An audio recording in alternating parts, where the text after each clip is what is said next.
ओम नमः शिवाय। ओम नमः शिवाय।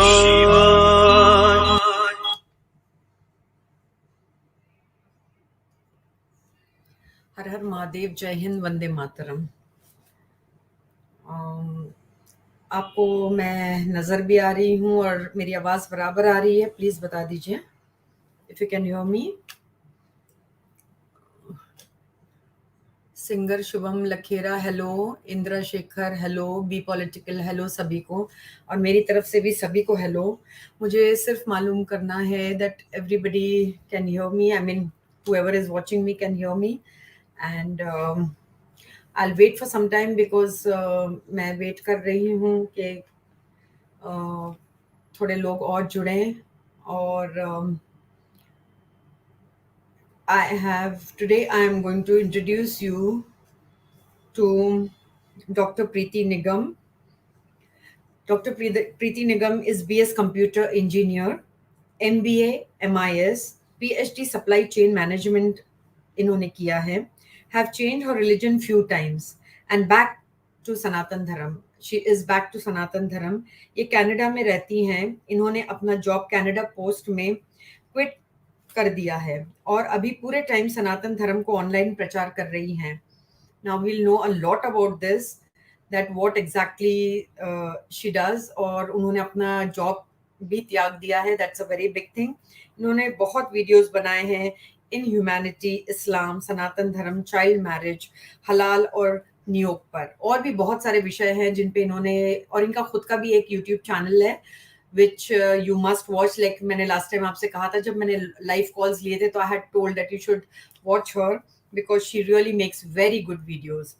और ये डेली उपनिषद पढ़ती हैं, तो इनके पास इतना ज़्यादा, मतलब इतना ज़्यादा इनके पास she knows in and out, like you know, Sanatan Dharma को बहुत अच्छे से वो पढ़ती हैं, जानती हैं। It's a very deep rooted, this Sanatan Dharma is not like something that you can just learn in one day or 1 year or one lifetime. It's just a very vast और बहुत ही ज्यादा ये डीप रूटेड है, जिसको हमको समझने के लिए भी शायद जन्म लग जाएंगे। बट इन्होंने जितना किया है, I am so glad that I'm calling her today, ताकि हमको पता चले, बिकॉज सनातन धर्म के बारे में जो मतलब even I don't know much, like you know, like you people, even I have know that I don't have that vast knowledge about it, though I'm a Sanatani, but I don't get that kind of time to really go deep into it. तो ये इन्होंने तो everyday अगर ये उपनिषद पढ़ रही हैं तो ये बहुत बड़ी बात है।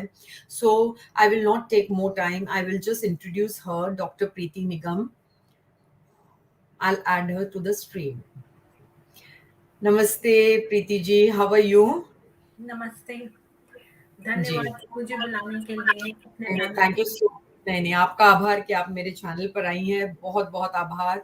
सो I was just telling people that Sanatan Dharma is not a one day or a 1 year, or it's not a thing that you can just इतनी जल्दी से आपको सब कुछ समझ में आ जाए, बिकॉज सच अ, जैसे आप भी कहती हैं, it's so deep and so vast कि जिसको आप तो रोज उपनिषद पढ़ रही हैं and you must be knowing great deal about this.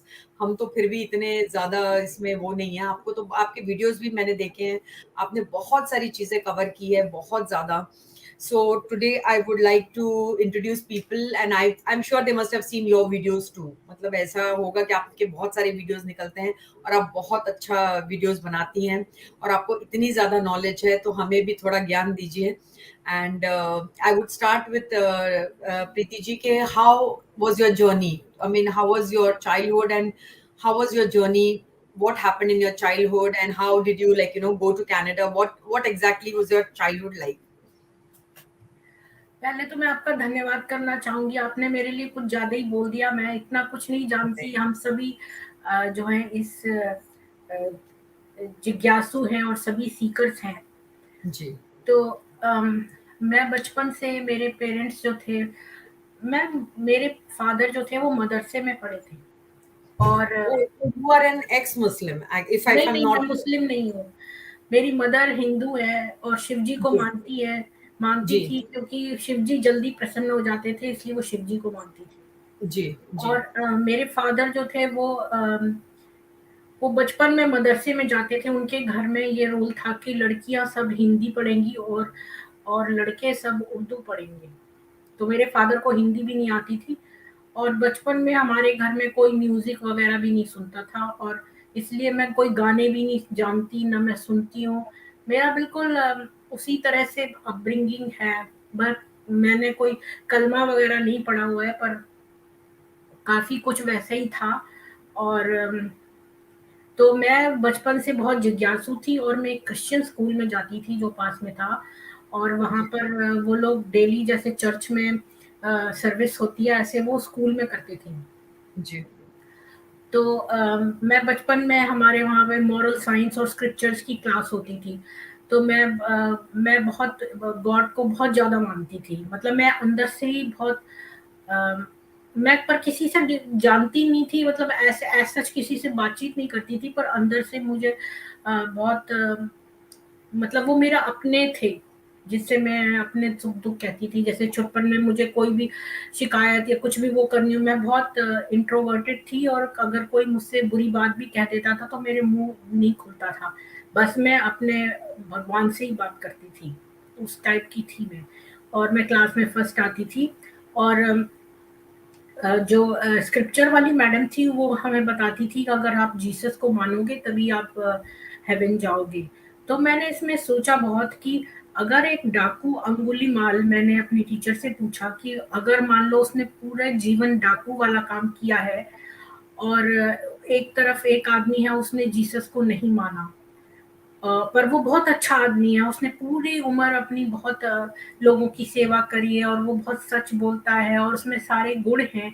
और एक अंगुलीमाल डाकू है जो कि डकैत है और उसने लास्ट मिनट जो है वो जीसस को एक्सेप्ट कर लिया मरते वक़्त। तो कौन स्वर्ग जाएगा? तो उसने बोला वो जो अंगुलीमाल है। तभी मेरे को उसी वक़्त एहसास हो गया कि ये गलत है। मैं इतनी छोटी थी, मेरे को कुछ आइडिया नहीं था, लेकिन मुझे अंदर से एक थी, मेरा कॉन्शियस बहुत स्ट्रॉन्ग था और वो ही गाइड करता था और मुझे अंदर से ऐसा लगता था नहीं नहीं ये ठीक नहीं है या ये ठीक है, ऐसे मुझे गाइड करता था। मेरे को घर में कोई ऐसा बोलता नहीं था कि तुम ये करो, ये ठीक है या ये गलत है। ये वाली शिक्षा भी मुझे मेरे घर में ऐसी कोई मिली नहीं।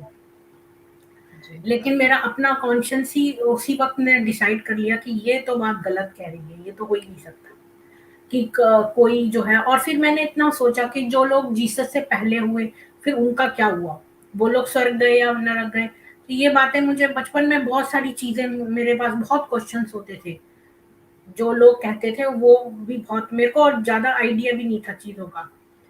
तो मुझे ये भी नहीं पता था कि हम बच्चा जो होता है तो वो लड़का होता है लड़की होती है, ये कैसे पता चलता है।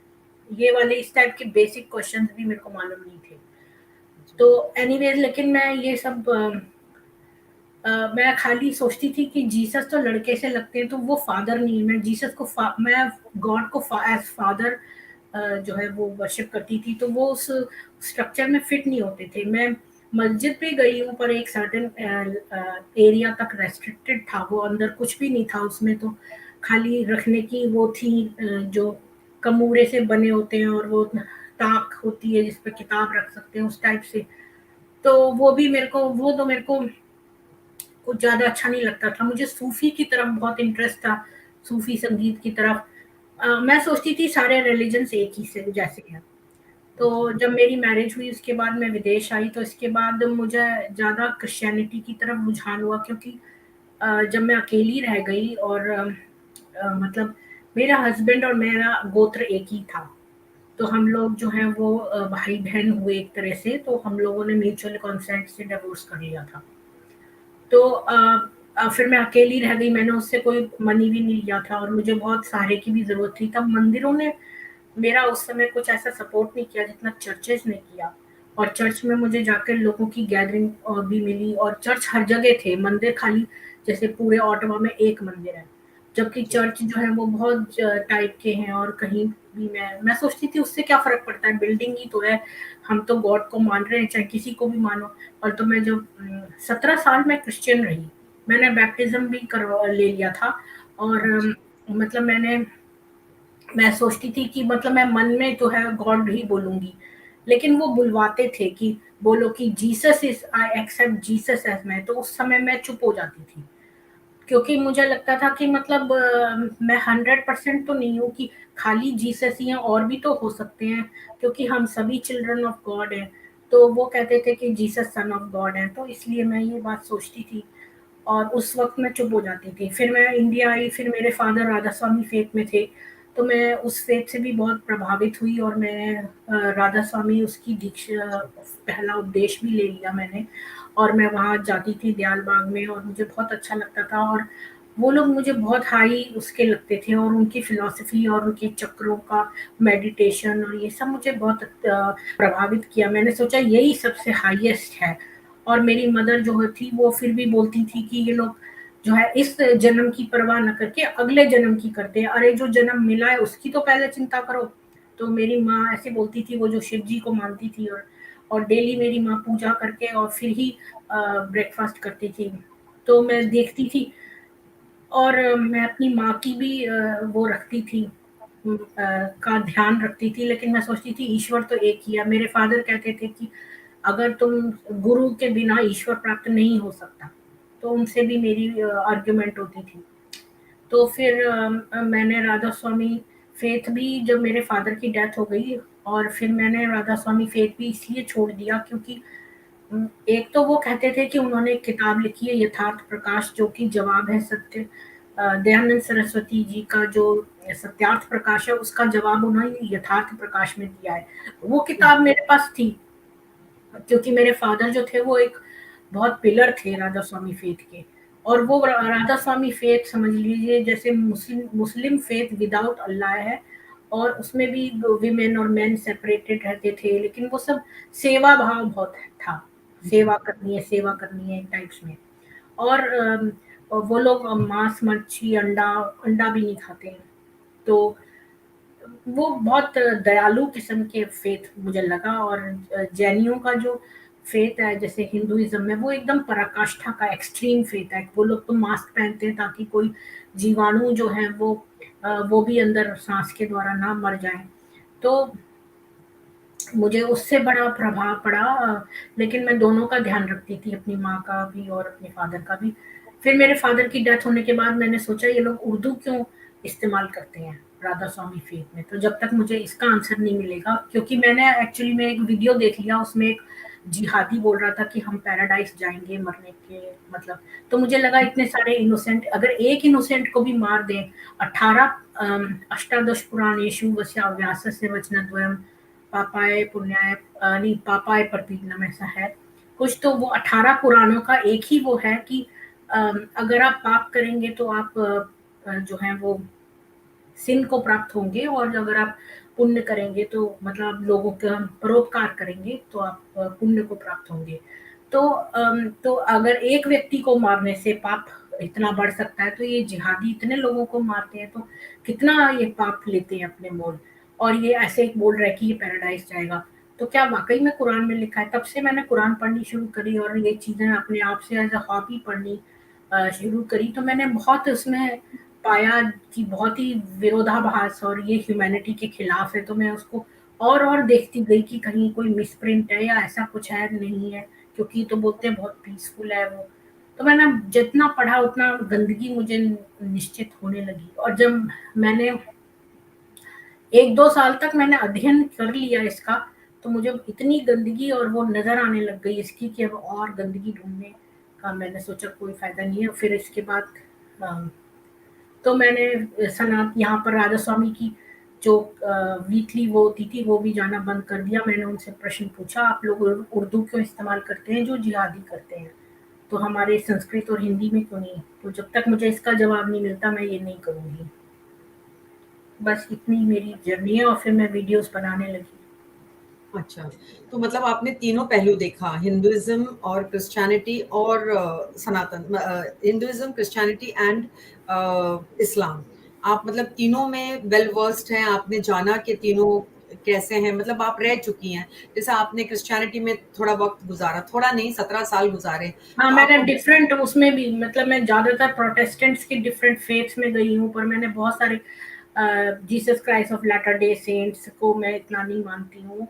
और जेहोवा विटनेस जो है वो जीसस को ही मानते हैं, ट्रिनिटी में विश्वास नहीं करते। ऐसे इनके बहुत थोड़े-थोड़े करके बहुत सारे सेक्ट्स हैं। चर्च ऑफ नाज़रीन में जाती थी मैं, और जी। जो सेंट एंड्रयूज़ चर्च में बहुत ज़्यादा गई हूँ, प्रोटेस्टेंट्स के। कैथोलिक वाले में भी गई हूँ। तो ये जो 17 साल का आपका जो बहुत बड़ा वक़्त होता है, 17 साल is not a very long span of time होता है। तो इसमें जब आपने क्रिश्चियनिटी को मतलब किस बात के ऊपर आपको ऐसा लगा कि no this is not for me? Because आप बैप्टाइज़ हो चुकी and then you thought no this is not for me. तो ये कैसे लगा आफ्टर 17 इयर्स? एक तो जो है ना, मैं एक बात ये सोच रही थी कि ये कुछ अपना सा नहीं लगा। मतलब मैं आपको एक रियल बात बताऊँ कि मुझे ना अंदर से जब मैं किसी के पास जाती हूँ तो मुझे कुछ महसूस होने लगती है, तरंगें जैसे वेव्स आती है ना, जी, तो ऐसे मुझे ना बहुत जॉय की वेव्स आती थी जब मैं क्रिश्चियन से मिलती हूँ, तो उनके अंदर एक जॉय, आनंद होता है। ऐसे ही मैं इस्लामिस्ट से मिलती हूँ ना, तो उनके अंदर एक बड़ी लगन होती है।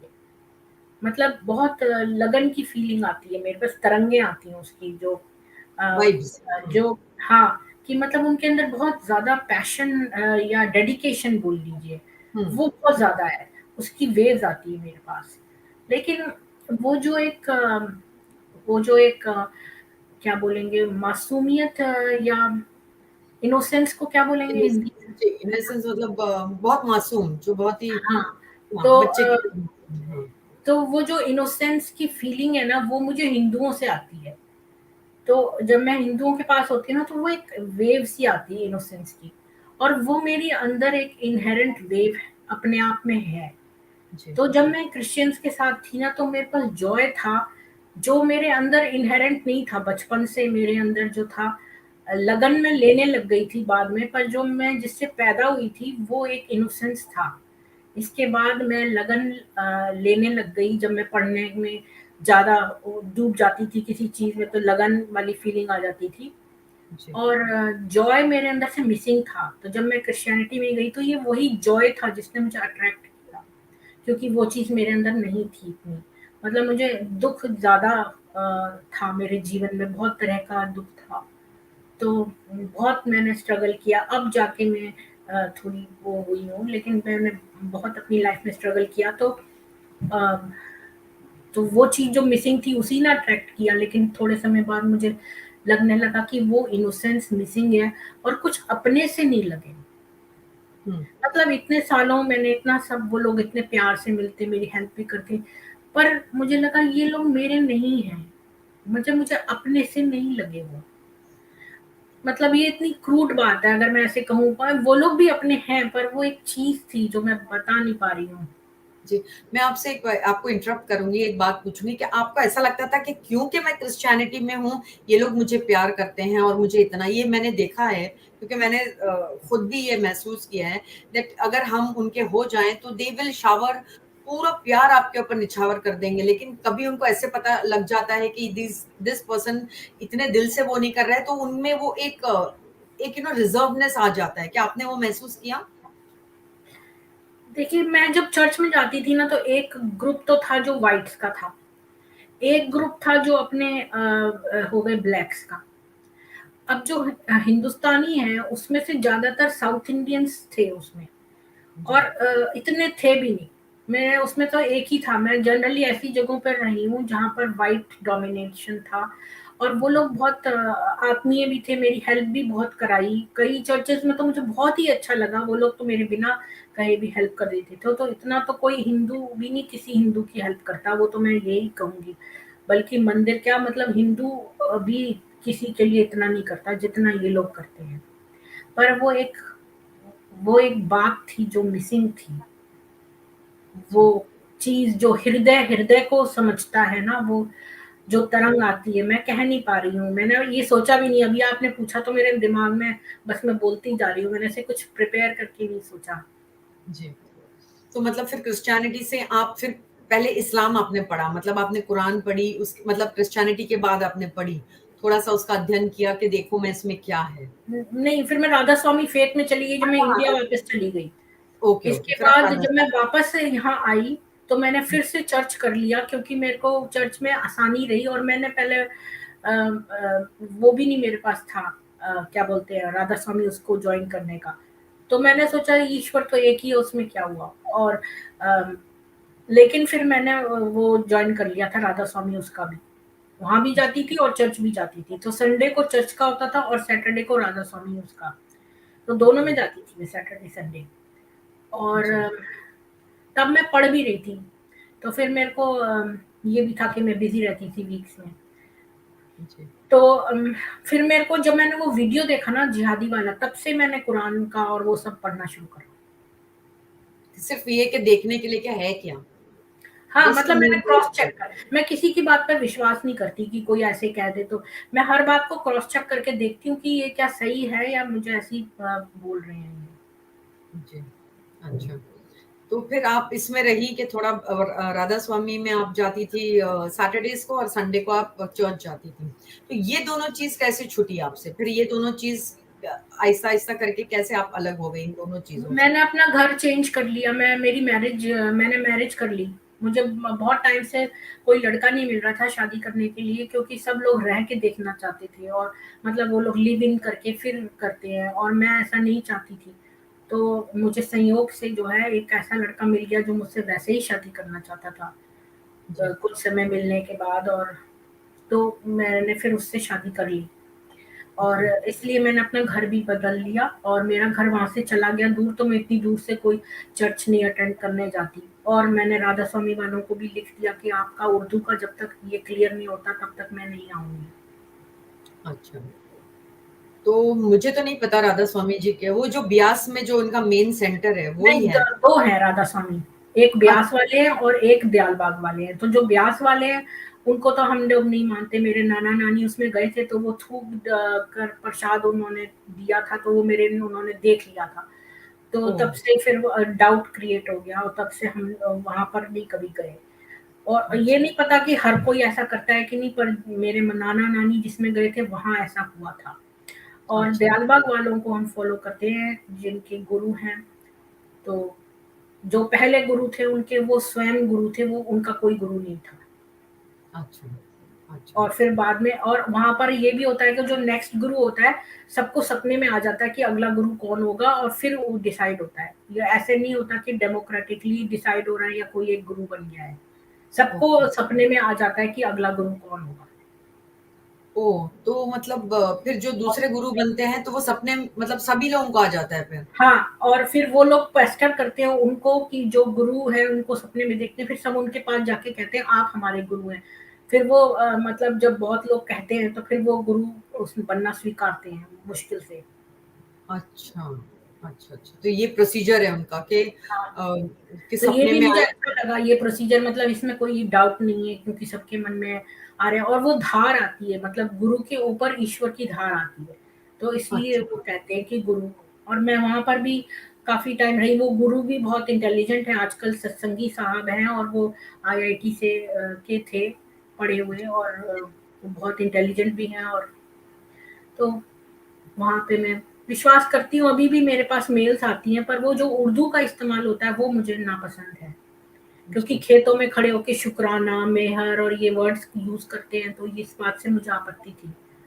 जब से अच्छा। मुझे चिढ़ हो गई ना, जब से मैंने ये हमारे साथ रहते हैं और हम ही को मारने का प्लान बनाते हैं, तो ये कितना बड़ा दुर्भाग्य है।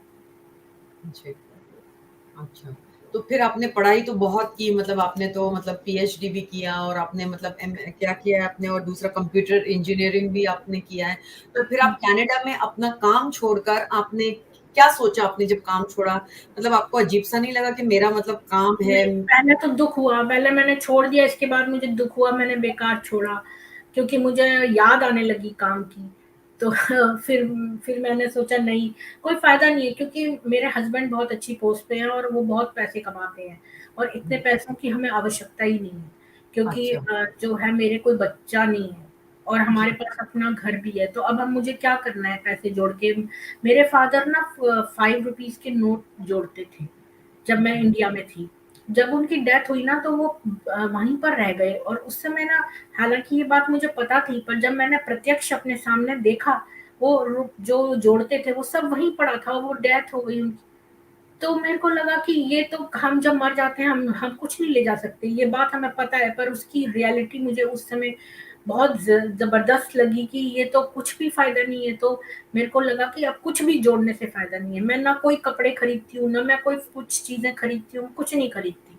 कोई फायदा नहीं है, किसी भी चीज का कोई फायदा नहीं लगता मुझे। जी। हाँ, ये तो मतलब आप उस स्टेज पर पहुँच गई है जहाँ पर वैराग जैसा हो जाता है दिल, कि हमें अब कुछ कोई चीज़ की आवश्यकता नहीं है, जो जितना सिंपल और जैसे हम रहें वैसे ही गुज़ारा हो सकता है। हाँ, मेरे को हुँ, बिल्कुल भी नहीं है किसी भी चीज का। जी।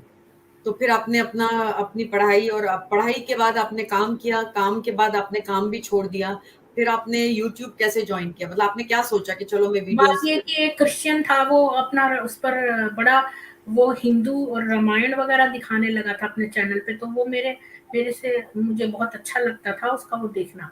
और वो भी बोलता था, तो उसने मेरे को लिखा कि तुम अपना क्यों नहीं वीडियोस मुझे भेजती हो। तो मैंने कहा मैंने तो आज तक कभी कुछ नहीं बनाया, मेरे को तो इस बारे में कोई नॉलेज नहीं है। तो जी, जब उसकी अचानक से डेथ हो गई, तो मैं जी, बहुत रोई, मेरे को पता भी नहीं था। तो मैंने सोचा उसका आखिरी वर्ड यही था कि आप वीडियो बनाओ। तो मैं सोचा मैं किस पे बनाऊँ, क्या करूँ? तो मैंने ऐसे ही डरते-डरते मैंने एक दिन ऐसे ही वीडियो बनाना शुरू किया। मेरे कुछ वो नहीं था, एक स्ट्रीम लैब नाम का एक सॉफ्टवेयर था जो 10 मिनट्स में कट जाता था, फ्री का था। तो मैं अपने सेल फ़ोन से वो जो 10-10 मिनट वाले मेरे वीडियोज़ बने हुए हैं ना, 10 जी। मिनट से कम वाले, वो उसी पे बने हैं। मैं सेल फ़ोन पे लिख के ऐसे दिखा देती थी उसके सामने स्क्रीन के, और ऐसे करके मैंने बनाया। फिर मैं थोड़ी और पॉलिश्ड हो गई। जी। हाँ, ये यूट्यूब का यही होता है कि यू स्लोली स्लोली आपको वो कॉन्फिडेंस और वो उसके ज़रिए सारे टेक्निकल चीज़ें बाद में थोड़ी-थोड़ी समझ में आती है। तो आप थोड़े और अवेयर हो जाते हैं कि कैसे बनाना है। ये बात तो सही है because even I have gone through that. तो मुझे पता है कि पहले हम कैसे होते हैं और फिर जब हमें कॉन्फिडेंस आ जाता है तो हम फिर उसको बहुत तो ये सब तो हुआ तो आपकी मम्मी का क्या इसमें रोल है? मतलब आपकी मम्मी अभी हैं? अभी जीवित हैं आपकी नहीं, अब मम्मी? मेरा कोई भी नहीं है। सब डेथ सबकी ओह! डेथ हो गई। अच्छा, अच्छा। तो फिर आपने ये छोड़ के फिर आप रोज़ उपनिषद पढ़ रही हैं और सनातन को इतना जान रही हैं, ये कितने साल से आप कर रही हैं ये? कुछ सालों से नहीं, अभी से ही कोई थोड़े पहले से ही स्टार्ट किया, लास्ट ईयर से ही स्टार्ट किया है। और जी, क्या बोलते हैं, उपनिषद आधा मैंने सोचा कि मैं क्या चीज़ पढ़ूँ, कि मुझे नीरज अत्री जी जो हैं वो उन्होंने कहा कि वो गीता पढ़ने वाले हैं, तो मैंने सोचा मैं क्या पढ़ूँ? तो मैं किसी से वो नहीं करना चाहती हूँ कि अगर वो भी पढ़ रहे हैं तो मैं भी पढ़ रही हूँ, तो मैं डबल वैसे और जी, कोई फ़ायदा नहीं है। तो मैंने सोचा कि एक तो हम सनातनियों को सनातन के बारे में ही नहीं पता होता। इसलिए मैंने बहुत जगह देखा कि जब लोग हम पे आरोप लगाते हैं तो हम चुप हो जाते हैं, या हम ऐसे डिफेंस देने लगते हैं जिसका कि कोई यूज़ ही नहीं है। तो सही बात। मैंने सोचा कि हमारे पुराणों में क्या इतनी गंदगी है, मतलब ये जो मैं कहते हैं कि स्त्रियों के लिए बुरा है, अनटचेबिलिटी थी, सती था, ये था, वो था। तो मैंने इसको एक दिन सर्च किया, मैंने बुक्स ढूँढ, मेरे को तो बुक्स का और रिसर्च का बहुत शौक है, बहुत जी, ज़्यादा है। तो मैं खाली टाइम पे बुक्स ही देखती रहती थी, मेरा यही काम था। तो मैंने ये देखा, अम, जब मैंने पीएचडी करी तभी मेरे को इस बात का रिसर्च का इतना बड़ा वो था कि मैंने बहुत ज़्यादा रिसर्च करी जी, अपने उसके लिए। जी, तो मैं ये करने लग गई, और फिर मैंने देखा कि उपनिषद तो इतने वो नहीं है, पढ़े जा सकते हैं। शुरू-शुरू वाले तो खाली 5-5 मिनट के थे। तो मैंने सोचा क्यों नहीं, 3 पेजों का है एक उपनिषद। तो जी, 108 उपनिषद है, तो मैं ऐसे करके इम्पोर्टेंट वाले भी हैं उसमें, और 10 प्रमुख उपनिषद हैं, बाकी जी, टोटल 108 हैं, और अल्लोपनिषद उसका एक भाग नहीं है। कुछ लोग मुझसे ये क्वेश्चन पूछते हैं, इसलिए मैंने बताया। जी, अल्लोपनिषद जो था वो जो औरंगज़ेब का भाई था, क्या नाम था उसका? त से नाम था उसका। अम, तो उसने उसको इंटरेस्ट था उपनिषदों में। जी, तब उस टाइम पर लिखा गया था, पर वो हमारे समूह का एक हिस्सा नहीं है। जी। मैं एक और बात आपसे पूछूँगी 108 हमारे में बहुत महत्व है सनातन धर्म में लाइक 108 बीड्स आप पढ़ते हैं। 108 का क्या है? मतलब जस्ट बिकॉज़ क्या उपनिषद 108 है, इसलिए ये 108 हमारे सनातन में आया है? हाँ, ये मेरे को अभी याद नहीं आ रहा कि क्या था इसके पीछे। तो मैं आपको अगर बाद में इसके बारे में बता दूँ तो चलेगा? जी, जी, ज़रूर। क्योंकि मैं इसको ठीक से क्योंकि बताना चाहती हूँ। ये जो हमारा स्ट्रीम है ये बहुत मतलब ये यहीं पर नहीं खत्म होने वाला है, बिकॉज़ मुझे चाहिए कि इसके और भी मतलब आज मैंने सोचा थोड़ा शिव जी के बारे में हम जानें और हम बात करेंगे। तो ऐसा इतना सारा है कि we will just go by the flow कि आप फिर कब फ्री होंगी तो फिर आप आके और दूसरी भी चीज़ें बता मैंने सकती एक्चुअली में एक पावर पॉइंट बनाया है, तो जो बेसिक्स जो सनातन के हैं, जो मैं जी, आपको एक नॉलेज कैप्सूल की तरह दे सकती हूँ, उसमें आपको जी, काफ़ी कुछ पता चल जाएगा। उसके अलावा जो है हर एक टॉपिक पे आप अलग से कर सकती हैं, या मैं आपको लिख के दे सकती हूँ उसका। जी, हाँ। क्योंकि ऐसे होता है ना कि इतना सारा है हमारे पास जानने के लिए और समझने के लिए कि एक स्ट्रीम काफ़ी नहीं होता है। एक स्ट्रीम तो एक ही चीज़ में लग जाएगी। लाइक अगर हम आज बात करेंगे तो वो एक एक पार्ट भी नहीं है of Sanatan, like what exactly Sanatan है। तो आप मुझे मैं एक बताइए। अपने पावर पॉइंट के हिसाब से मैंने एक बना ली है, तो मैं वो करना जी, चाहूँगी। उससे मैं आपको सनातन का काफ़ी कुछ बता दूँगी। जी, जी, जी। मतलब तो जल्दी-जल्दी जो भी मैं बता सकती हूँ, वो मैं आपको शॉर्ट में ऐसे तो मैंने एक-एक मनुस्मृति के ऊपर और मनुस्मृति स्त्रियों के लिए क्या कहता है, उसी पर मैंने 30-40 स्लाइड्स बनाई हुई हैं। एक जी, वेदों में स्त्री के ऊपर 50 स्लाइड्स बनाई हुई हैं। ऐसे जी, पर मैंने उसमें से 2-2 स्लाइड निकाल के इस पावर पॉइंट में रखी हैं। जो 2 मैं समझती हूँ, उसी से जी। प्रूव हो जाएगा, या इस तरह से मैंने अपना एक पावर पॉइंट बनाया है, उससे सनातन आपको बता सकती हूँ। जी, जी। आप जो भी मतलब आप आपको ऐसा लगता है कि आज हमको किस चीज़ पर बात करना चाहिए, आप उसके ऊपर कीजिए क्योंकि मैं भले जो भी लिख कर लाई हूँ, दैट इज़ नॉट इम्पोर्टेंट। आपको क्या लगता है कि आपको आज किस बारे में बात करनी है? मैं किस जो आपने मेरे को सनातन धर्म टॉपिक दिया था, तो मैंने उसी हिसाब से एक पावर पॉइंट बना लिया है, कोई जिसमें बात सारा सनातन धर्म जो है वो जो है काफ़ी कुछ उसमें एक नए व्यक्ति के लिए सनातन इंट्रोडक्शन के लिए काफ़ी है।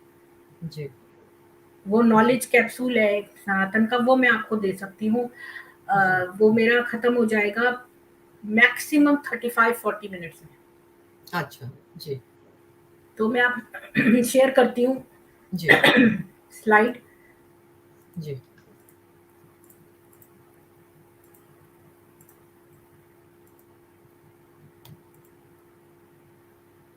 तो आप लोगों को दिख रही है क्या? जी, जी, जी, हाँ, तो सबसे पहले तो धर्म क्या है? तो जो जी, ध्री धातु है, उसमें उसका मतलब धारण करना, और जी, मन लगने से ये ध्री मन धर्म इस तरह से बन जाता है। मतलब जी, जिसको धारण किया जाए वो धर्म है। तो जी, प्रश्न ये है कि किसको धारण करें, यानी सद्गुणों को धारण करें। हुँ, तो जैसे सूर्य का धर्म होता है कि प्रकाश देना, ताप जी, देना, तो इसी जी, तरह एक अच्छे मनुष्य का धर्म होता है वो अच्छा पिता बने, अच्छा पुत्र बने, अच्छा भाई बने, अच्छा पति बने। जी, एकेव सुहृदधर्मो निधने अपि अनुयाति यः शरीरेण समम नाशम सर्वमन्यधि गच्छति। ये मनुस्मृति का 33वां श्लोक है, जो कहता है कि इस संसार में एक सच्चा मित्र धर्म ही है, जो निधन या मृत्यु के बाद भी साथ चलता है, बाकी सब तो शरीर के साथ ही समाप्त हो जाते हैं। जी, तो जो महर्षि दयानंद सरस्वती हैं, वो अपने मंतव्य में धर्म को कहते हैं कि धर्म की परिभाषा ये है कि जो पक्षपात रहित न्याय आचरण, सत्य भाषण और वेद विहित आज्ञा का नाम ही धर्म है। जी, तो ये धर्म के लक्षण हैं। तो ये 10 लक्षण हैं: धृति, क्षमा, दमो, अस्तेयम, शौचम, इंद्रिय निग्रह, धी वि- धीर, विद्या, असत्यम, अक्रोधो, दशकम, धर्म लक्षणम। तो धृति मतलब धैर्य, क्षमा मतलब फॉरगिवनेस, दम मतलब मन पर नियंत्रण करना, अस्तेय मतलब चोरी ना करना, शौच मतलब क्लिनलीनेस, मन की और तन की, और जी, इंद्रिय निग्रह मतलब इंद्रियों पर नियंत्रण, धी मतलब सद्बुद्धि, विद्या जो है ज्ञान प्राप्ति, और ज्ञान, सत्य जो ट्रुथ, सच हुँ, बोलना, अक्रोध मतलब क्रोध न करना। जी, तो जो बाकी है वो तो मजहब है, जैसे अब्राहमिक रिलीजन्स जो है वो मजहब है, वो धर्म जी, नहीं है। क्योंकि जी, ये सब धर्म जो है, जो लक्षण है, ये एक मनुष्य के आइडियल्स हैं, तो हम एक्चुअली में आइडियल वर्शिप करते हैं। तो वेद के अनुसार ही आचरण करना धर्म है और उसके विपरीत आचरण करना अधर्म है, क्योंकि वेद ही ईश्वरीय ज्ञान है, ऐसा ऋग्वेद 10.71.1 कहता है।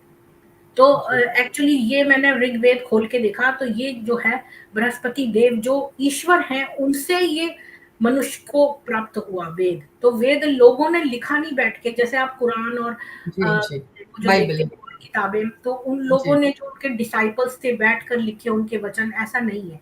ये डायरेक्ट ईश्वर से मनुष्य को मिले हैं। और अगर आप दूसरे धर्मों से मतलब मजहबों से कंपेयर करें, तो उनका एक बुक एक प्रॉफिट है और जी फिर पूजा पद्धति। तो ये इन 3 बेसिस पे आप जो है डिस्टिंग्विश करते हैं। तो हमारा कोई ऐसा, हमारे जो धार्मिक किताबें हैं वो केवल 4 वेद हैं और भगवत गीता है, और जी जो बाकी के ग्रंथ हैं वो पौराणिक ग्रंथ हैं, मतलब वो हमारे संस्कृति का पार्ट है।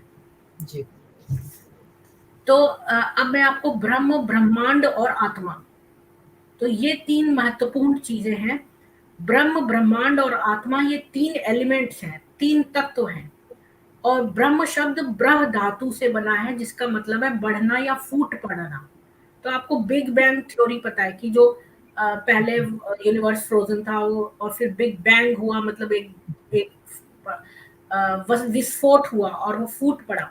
तो इसी जी तरह ब्रह्म जो है ये फूट पड़ने की धातु है। ब्रह्म वो है जिसमें संपूर्ण सृष्टि और आत्माओं की उत्पत्ति हुई है, या जिसमें से ये फूट पड़े हैं। तो विश्व जी की उत्पत्ति, स्थिति और विनाश, यानी क्रिएशन, मेंटेनेंस एंड डिस्ट्रक्शन जी या रीजनरेशन का कारण ब्रह्म है, ऐसा उपनिषद कहते हैं। तो हमारे ये 3 एलिमेंट्स हैं, ब्रह्म, ब्रह्मांड। और आप देखेंगे कि शब्द के अंदर ही उसका अर्थ भी समाहित होता है, जैसे कि सुवेद जी बोलते हैं। तो अम, अंड, अंड मीन्स अंडाकार में है, जो यूनिवर्स है वो एक अंडाकार शेप में है। तो जी ब्रह्म, ब्रह्मांड और आत्मा। तो ये मैंने ऐसे ही बनाया, इसके ठीक से ये कर नहीं पाई। तो ये ब्रह्म है मान लो। तो जो ये सुप्रीम बीइंग है, ये अब अपने आप को कैसे मैनिफेस्ट करे यूनिवर्स में, जी क्योंकि वो तो एक निराकार है, उसका कोई फॉर्म नहीं है। वो इतनी मिलियन गैलेक्सीज के ऊपर है ये ब्रह्म। तो जी ये अपने आप को मैनिफेस्ट करता है 3 तरह से, यानी ब्रह्मा, विष्णु, महेश, इनमें मैनिफेस्ट करता है। जी और इन, चूंकि जो सुप्रीम बीइंग है उसका कोई जेंडर भी नहीं है, तो ये जो 3 रूपों में मैनिफेस्ट करता है, इनके काउंटर पार्ट्स, जैसे शिव की शक्ति है, और जी विष्णु के साथ लक्ष्मी है, और ब्रह्मा के साथ सरस्वती है। जी तो क्योंकि हम जो है वो ईश्वर को एज मैस्कुलिन या फेमिनिन दोनों फॉर्म्स में कर सकते हैं। इसके विपरीत अगर आप देखें, इब्राहिमिक धर्मों में खाली, मजहबों में सॉरी, खाली जो है मैन को ही हमेशा लिखा है, ही करके संबोधित जी किया है हमेशा। पर हमारे यहाँ ऐसा नहीं है। हमारे यहाँ ये फ्रीडम है कि आप जो ये निराकार ब्रह्म है, इसकी उपासना जो है वो वो उसके किसी भी फॉर्म में कर सकते हैं। जी या तो ये एक प्राचीन ये जो दिया है उपनिषदों की एक वो आती है, संदर्भ आता है, जिसमें कि छांदोग्य उपनिषद में आता है कि जो ऋषि उद्दालक थे, अरुणी, उद्दालक अरुणी, और उनका पुत्र जो था श्वेत केतु, उसको वो ज्ञान समझाते हैं। तो बहुत एग्जाम्पल्स दिए हैं, वो पुत्र को समझ में आता ही नहीं है, तो कहते हैं अंजीर लाओ, उसके उसको काटो, उसके अंदर फिर से काटो, ऐसे ऐसे करके वो देखते हैं, तो नथिंगनेस में से ये फिग उगा है। तो वो ये कहते हैं कि एक पात्र लाओ, उसमें नमक डालो, तो पहले पात्र में नमक घोलो और अब तुम पियो। तो क्या तुम बता सकते हो? नहीं। अब जैसे नमक के पार्टिकल्स हैं वो पूरे में घुल गए, जी तो अब नजर नहीं आ रहे। तो इसी तरह ब्रह्म जो है वो हम सब में व्याप्त है, मतलब ये जो सुप्रीम बीइंग है, इसी से हम निकले हैं, इसी जी से ये यही फूट के जो है यही आत्माएं बनी है, और यही जीवात्माएं। तो ये सब हम ही हैं और ये हम में व्याप्त है। तो जैसे लोग बोलते हैं ना कि ईश्वर को हम क्यों नहीं देख सकते, मतलब जो दिखता है हम उसी को एविडेंस मानेंगे। तो उसका आंसर ये है कि जैसे आप दूध के गिलास में जो आप घी होता है वो दिखता नहीं है, वो आपको दूध को मथने के बाद ही निकलता है। तो इसी तरह वो ईश्वर वो घी है, तो इसी तरह ब्रह्म जो है वो हम सब में व्याप्त है। तो ये हमारे जो है पंच महाभूत है, जो पृथ्वी और अंतरिक्ष और अग्नि और वायु और जल, तो ये तब आए जब सृष्टि हुई।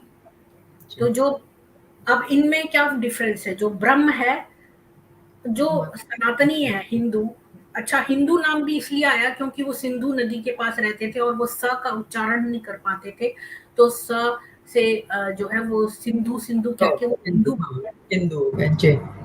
और एक बात ये कि जो उपनिषदों में लिखा है कि जो निराकार उपासना ही सबसे श्रेष्ठ है, क्योंकि जो ब्रह्म है वो निराकार है, उसका कोई आकार नहीं है, वो जेंडरलेस है, फॉर्मलेस है, ऑमनीपोटेंट है।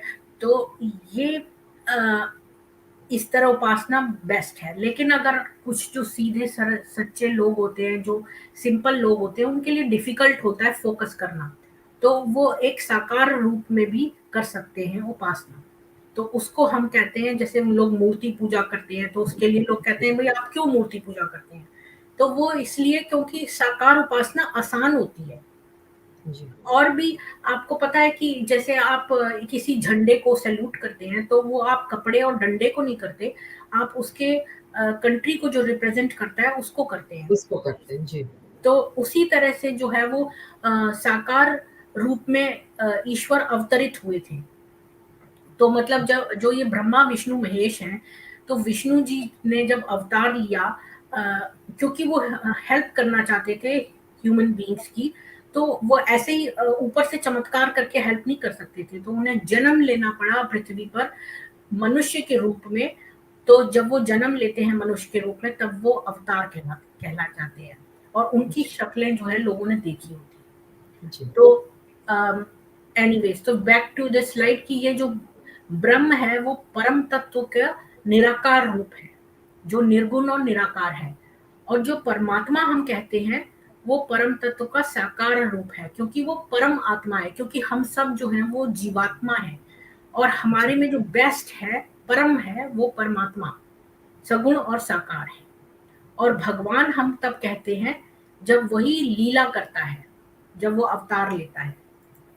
तो आपको इस तरह से ज्यादा समझ में आएगा कि अगर मान लो कोई जज है, वो जो है अपराधियों को कोर्ट में जो है पनिश करता है, तो वो जज होता है। वही जब घर में आता है तो वो मनुष्य होता है, और जब वो अपने बच्चों के साथ क्रीड़ा करता है तो वो क्रीड़ाएं कर रहा है। तो जो निर्गुण है उसको आप जज समझ लीजिए, वो ब्रह्म है।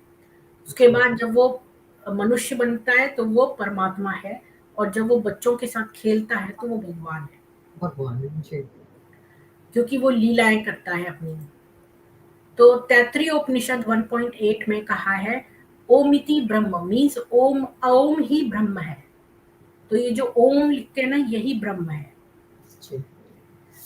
और भगवत पुराण का 12.6.39 कहता है कि यही जो ऊपर जब आप मेडिटेट करेंगे ना, तो बहुत सारी साउंड्स आपको सुनाई देंगी। तो ये साउंड जो ब्रह्म की हो रही है वहां पर, तो ये नाद हो रहा है। तो ये अ, उ और म, ये 3 मात्राओं से युक्त और एक अर्ध मात्रा भी है। इससे ओंकार प्रकट हुआ, और इस ओंकार की शक्ति से ही प्रकृति अव्यक्त रूप से व्यक्त रूप में परिणत हो जाती है। ओंकार स्वयं भी अव्यक्त एवं अनादि है, और परमात्म स्वरूप होने के कारण स्वयं प्रकाश भी है। और जिस परम वस्तु को भगवान ब्रह्म अथवा परमात्मा के नाम से कहा जाता है, उसके स्वरूप का बोध भी ओंकार के द्वारा ही होता है। तो ये जैसे मैं बता रही हूँ कि इसलिए ओम का महत्व इतना है। ईशावास्यो उपनिषद 8 भी कहता है, अब ये परमात्मा के बारे में 3-4 स्लाइड्स हैं, कि जो ये परमात्मा कैसा है, ये सर्वव्यापी है, हर जगह है, तेजस्वी है, और ये देह रहित है, स्नायु रहित और छिद्र यानी वर्ण रहित है, शुद्ध और निष्पाप है। वह कवि क्रांतदर्शी मनीषी यानी मन पे शासन करने वाला, सर्वजयी और स्वयं ही उत्पन्न होने वाला है। उसने अनादिकाल से ही सबके लिए यथा योग्य साधनों की व्यवस्था बनाई है।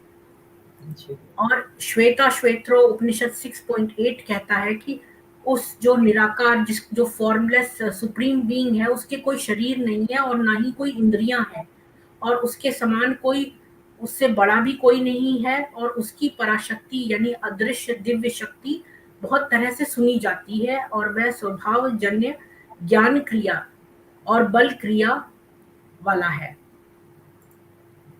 और मुंडको उपनिषद 1.1.6 कहता है कि वह जो देखा ना जा सके, न पकड़ा जा सके, और जिसका कोई गोत्र नहीं, कोई वर्ण नहीं, जिसे चक्षु और श्रोत्र की आवश्यकता नहीं, जिसे हाथ और पैरों की आवश्यकता नहीं, जो सदैव नित्य व्यापक सर्वत्र व्याप्त और अत्यंत सूक्ष्म है, जो क्षय रहित अथवा अनश्वर है, जो संपूर्ण भूतों का कारण भूत है, उस पर ब्रह्म को विवेकी जन सर्वत्र देखते हैं।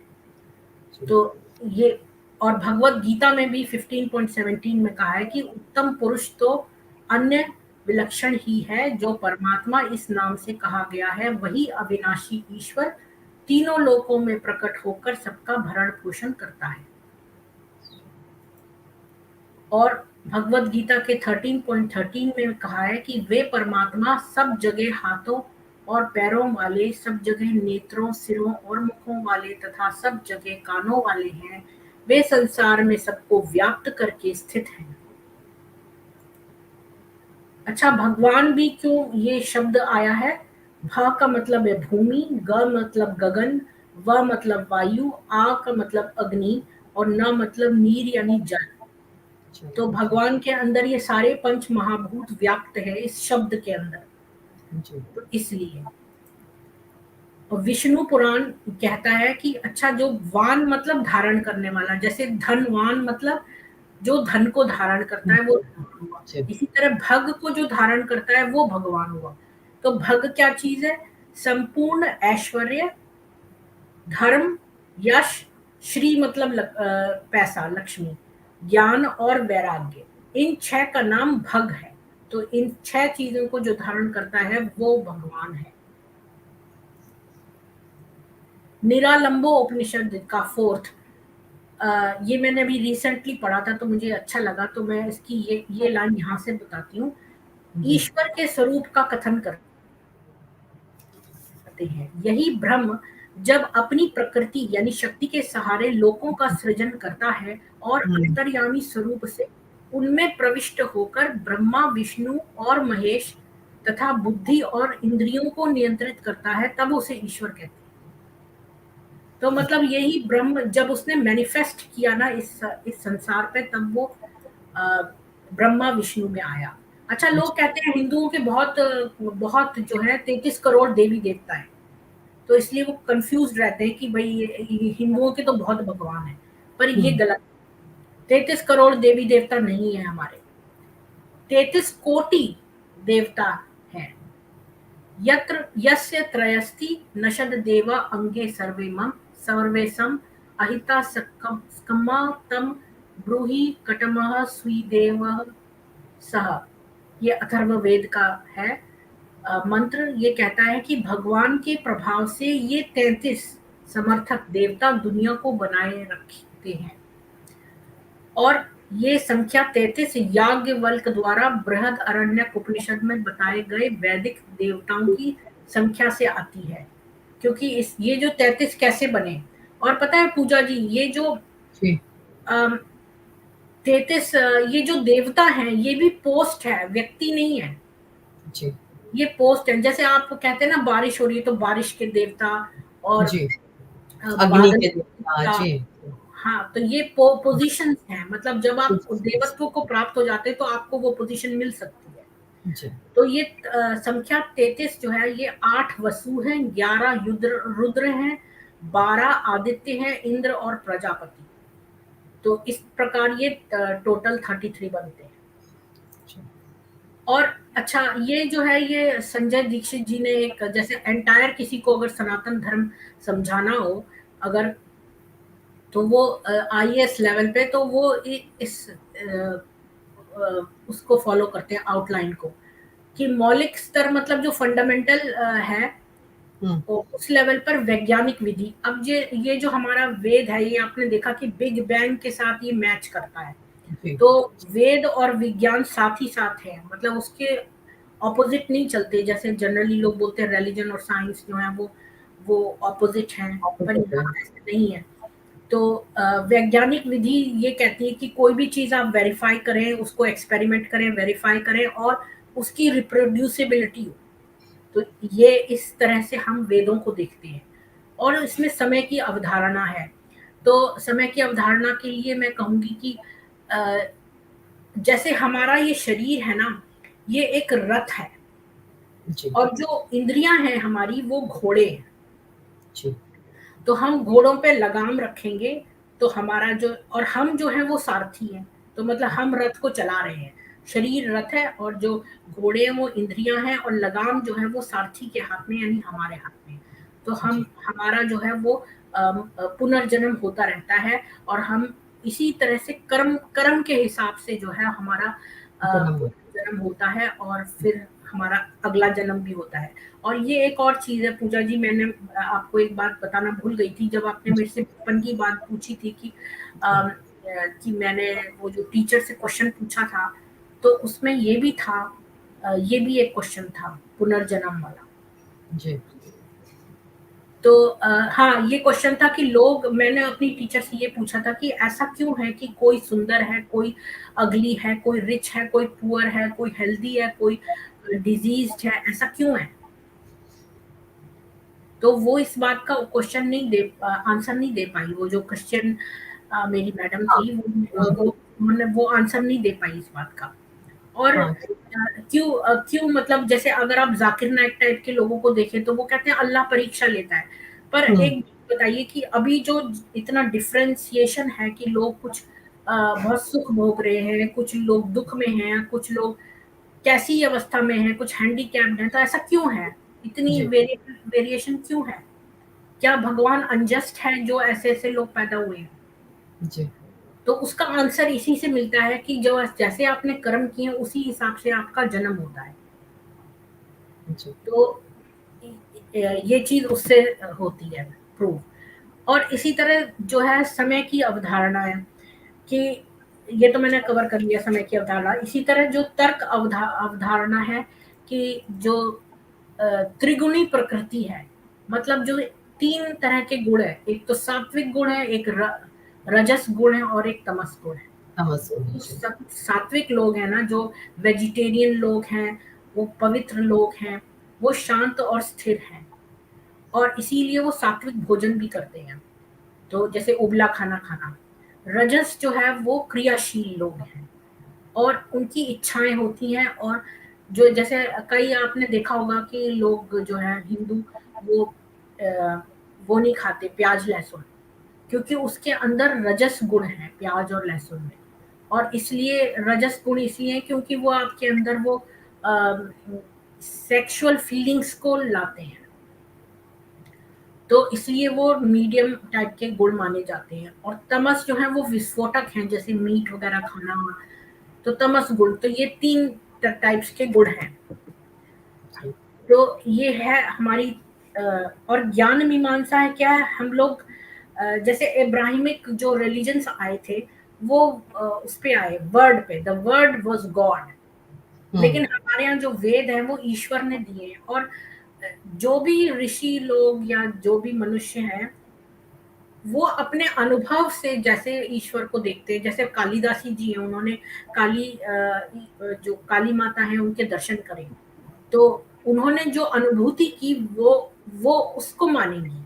तो हर एक मनुष्य को मतलब हर एक सनातनी को ये स्वतंत्रता है कि वो अपने अनुभव से ईश्वर को जाने।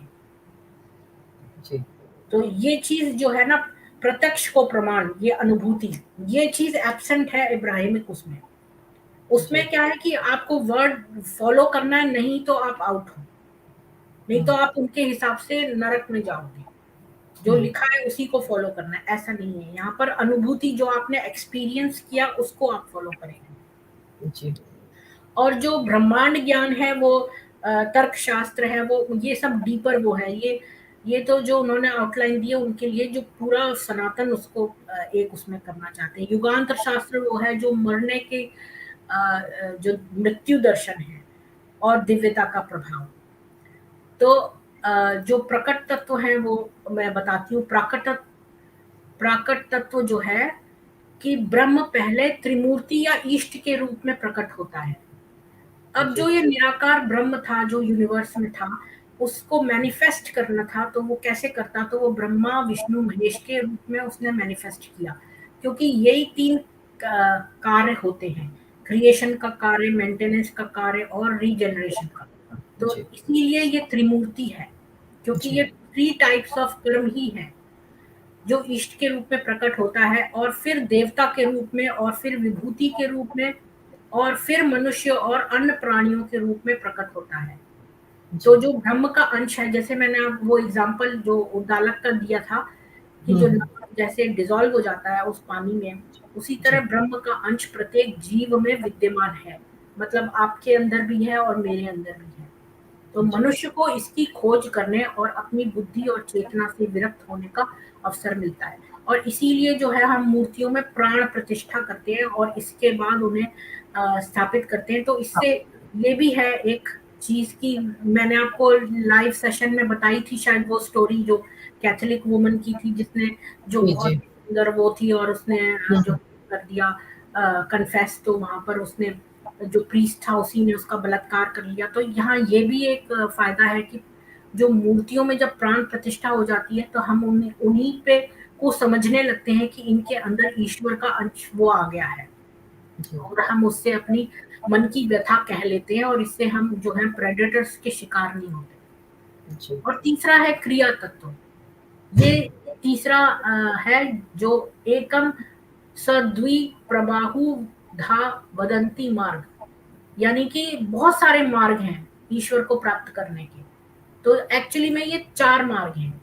आप कर्मों से ईश्वर को प्राप्त कर सकते हैं, या आप ज्ञान से, मतलब नॉलेज से प्राप्त कर सकते हैं, या आप क्रिया कर्म से क्रियाओं से प्राप्त कर सकते हैं, या आप भक्ति मार्ग से प्राप्त कर सकते हैं, जी डिवोशन से। और इसमें सदगुरु जी एक कहानी बताते हैं, वो मैं कहानी नहीं सुनाऊंगी, कि ये चार कैसे जाते हैं और बारिश होती है और एक जगह शरण लेते हैं और एक एक असफल होता है, पर ये चारों जब होते हैं तब वो ईश्वर प्रकट हो जाते हैं। तो अब मैं भविष्य पुराण का आपको बताऊंगी कि भगवान से चारों वर्णों की उत्पत्ति हुई। जैसे ये लोग बोलते हैं ना कि आपके यहाँ ब्राह्मण क्षत्रिय वैश्य और शूद्र हैं, तो इनकी उत्पत्ति कैसे हुई? तब भगवान ब्रह्मा ने अपने मुख से महामनीषी एवं सर्व विद्या विशारद द्विराज सोम को उत्पन्न किया। दोनों भुजाओं से महाबलशाली, राजनीति में पारंगत क्षत्रिय राज सूर्य को उत्पन्न किया तथा उर्वों से सरिताओं के पति रत्नाकर वैश्य राज समुद्र को उत्पन्न किया एवं पैरों से कला विशारद, शास्त्र विहित कर्म करने वाले उत्तम विश्व के रचयिता शूद्र राज दक्ष को उत्पन्न किया। और सोम से ब्राह्मणों, सूर्य से क्षत्रियों, समुद्र से वैश्यों और दक्ष शूद्रों की उत्पत्ति हुई।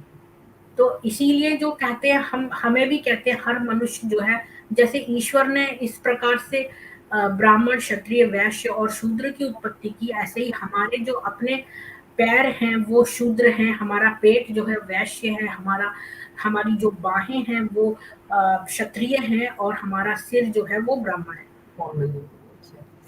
और यही जो है चार, ये स्लाइड मुझे पहले रखनी चाहिए थी, ऑर्डर खराब हो गया।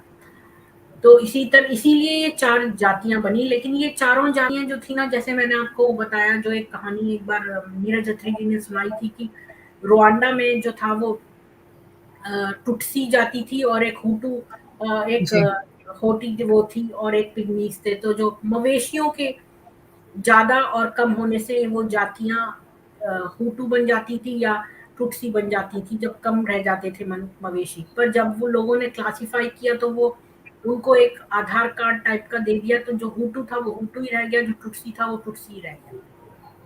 अच्छा तो इसी तरह इंडिया में भी ये था कि जो ब्राह्मण था वो शूद्र हो सकता था और शूद्र ब्राह्मण बन सकता था। जी। और ये चारों वर्ण जो है अपनी जो है वर्क से थे। अब मैं इसको आपको प्रूव करूंगी कि जो महर्षि मनु ने मनुष्य के गुण कर्म स्वभाव पर आधारित समाज व्यवस्था की रचना करी और जी। वेदों में परमात्मा द्वारा गए आदेश का ही पालन किया है। तो ये क्या था कि अगर आप मनुस्मृति देखें जो हमारी लॉ बुक है, उसमें जी। लिखा है कि उसका 337 और 338 अगर आप मंत्र देखें तो शूद्र को चोरी में 8 गुना पाप होता है, वैश्य को 16 गुना और क्षत्रिय को 32 गुना जी। और ब्राह्मण को 64 गुना जी। और 128 गुना पाप होता है क्योंकि वह चोरी के दोष गुण जानने वाला है। तो इसका जी। मतलब ये है कि जो भी मान लो कोई अपराध शूद्र करता है हम्म। तो उसका जो है वो डबल जो है वो सजा जो है वो वैश्य को मिलेगी अगर वो वही वाला क्राइम करेगा और ट्रिपल टाइम्स मिलेगी अगर वो क्षत्रिय होगा और वही क्राइम करेगा और अगर ब्राह्मण वही वाला क्राइम करे जो शूद्र करे तो उसका 4 जी। टाइम। पर यहाँ पर लिखा 8 गुना। जी। तो मतलब मतलब और भी ज्यादा लिखा है 64 गुना। तो इतना मतलब तो जो ये लोग कहते हैं ना कि ब्राह्मण शोषण करते हैं तो ऐसा नहीं है। जो शूद्र अगर अपना शूद्र वाला काम छोड़ के अगर वेदों का पाठ पठन करने लगे तो वो ब्राह्मण कहलाने लगता था। जी। लेकिन उसका क्राइम करने पर उसको सजा भी उसी हिसाब से ज्यादा मिलती थी। जी। तो अब ये मनुस्मृति का 10.65 बताता है कि Brahmin can become Shudra and Shudra can become Brahmin. तो लिखा है ना ब्राह्मण शूद्रता को प्राप्त हो जाता है और ये 65 है 10.65। तो ब्राह्मण शूद्रता को प्राप्त हो जाता है और शूद्र ब्राह्मणता को प्राप्त हो जाता है। क्षत्रिय से उत्पन्न हुआ भी इसी प्रकार से और वैसे ही वैश्य से हुआ पुरुष भी अन्य वर्ण को प्राप्त हो जाना चाहिए। तो ये प्रूव करता है कि हमारी मनुस्मृति हमारे लॉस इसी तरह थे। अब जो है हमारे यहाँ आश्रम व्यवस्था भी दी है कि जो फर्स्ट 25 इयर्स हैं वो मनुष्य को ब्रह्मचर्य रखना चाहिए। यानी जी। कि उसको जो है वो गुरु के पास जाकर और विद्या ग्रहण करनी है और उसको मतलब ब्रह्मचर्य रहना, मैरिज नहीं करनी। इसके बाद वो मैरिज करके नेक्स्ट 25 इयर्स गृहस्थ आश्रम में बिताता है।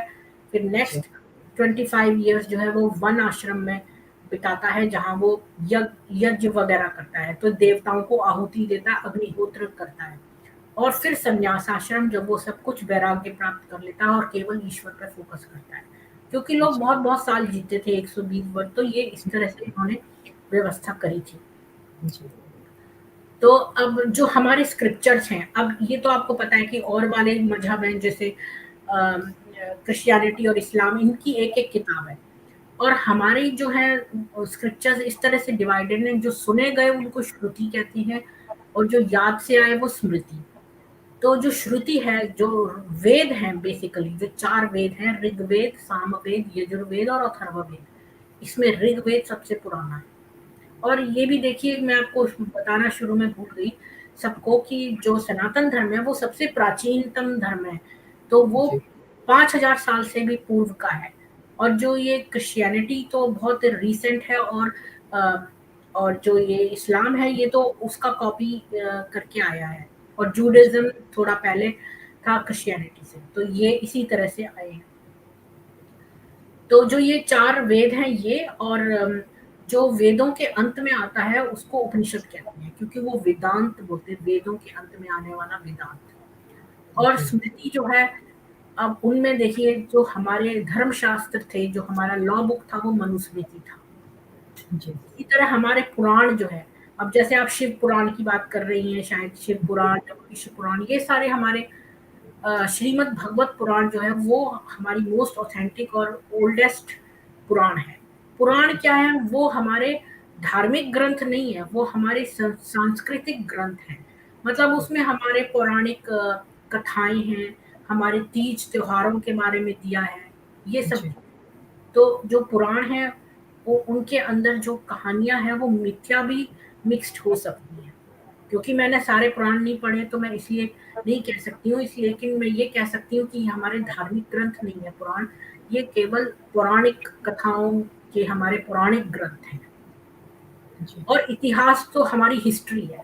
तो ये रामायण महाभारत जो है ये कथाएं नहीं है, ये इतिहास है, ये एक्चुअल हुआ था हुआ है जी। और इसलिए ये पार्ट ऑफ हिस्ट्री है। अच्छा, दर्शन मतलब जो हमारी फिलॉसफी है, तो उसमें 6 स्कूल्स ऑफ थॉट है, मीमांसा, वेदांता, सांख्य, योग, न्याय और वैशेषिका। ये सारे जो है डिटेल्ड, अगर किसी को सनातन के बारे में जानना है तो वो फिलॉसफी पढ़ सकता है। अच्छा, जो फिलॉसफी है उसमें आपको मैं खाली इतना बता दूं कि 2 स्कूल ऑफ थॉट, 2 मत हैं। एक तो नास्तिक और आस्तिक। तो जनरली लोग बोल देते हैं भाई आस्तिक है जो भगवान में विश्वास करे और जो नास्तिक है वो ना करे, पर ऐसा नहीं है। आस्तिक है वो जो वेदों में विश्वास करे, और जो वेदों को ना माने वो नास्तिक है। तो तो जो वेदों को मानते हैं आस्तिक, उसके 6 स्कूल्स हैं। तो वो जो मैंने बताए थे 4, सांख्य, योग, न्याय, वैशेषिका, मीमांसा, ये सारे आस्तिक स्कूल्स ऑफ थॉट है, मतलब ये वेदों को मानने वाले हैं। और जो नास्तिक कहलाते हैं, जो वेद को ना माने, वो बुद्धिस्ट है, जैन है, चरवाका है और अजीविकास है। इनको हम मानते हैं नास्तिक, जो ईश्वर में विश्वास करते हैं पर वेदों में नहीं करते हैं। जी।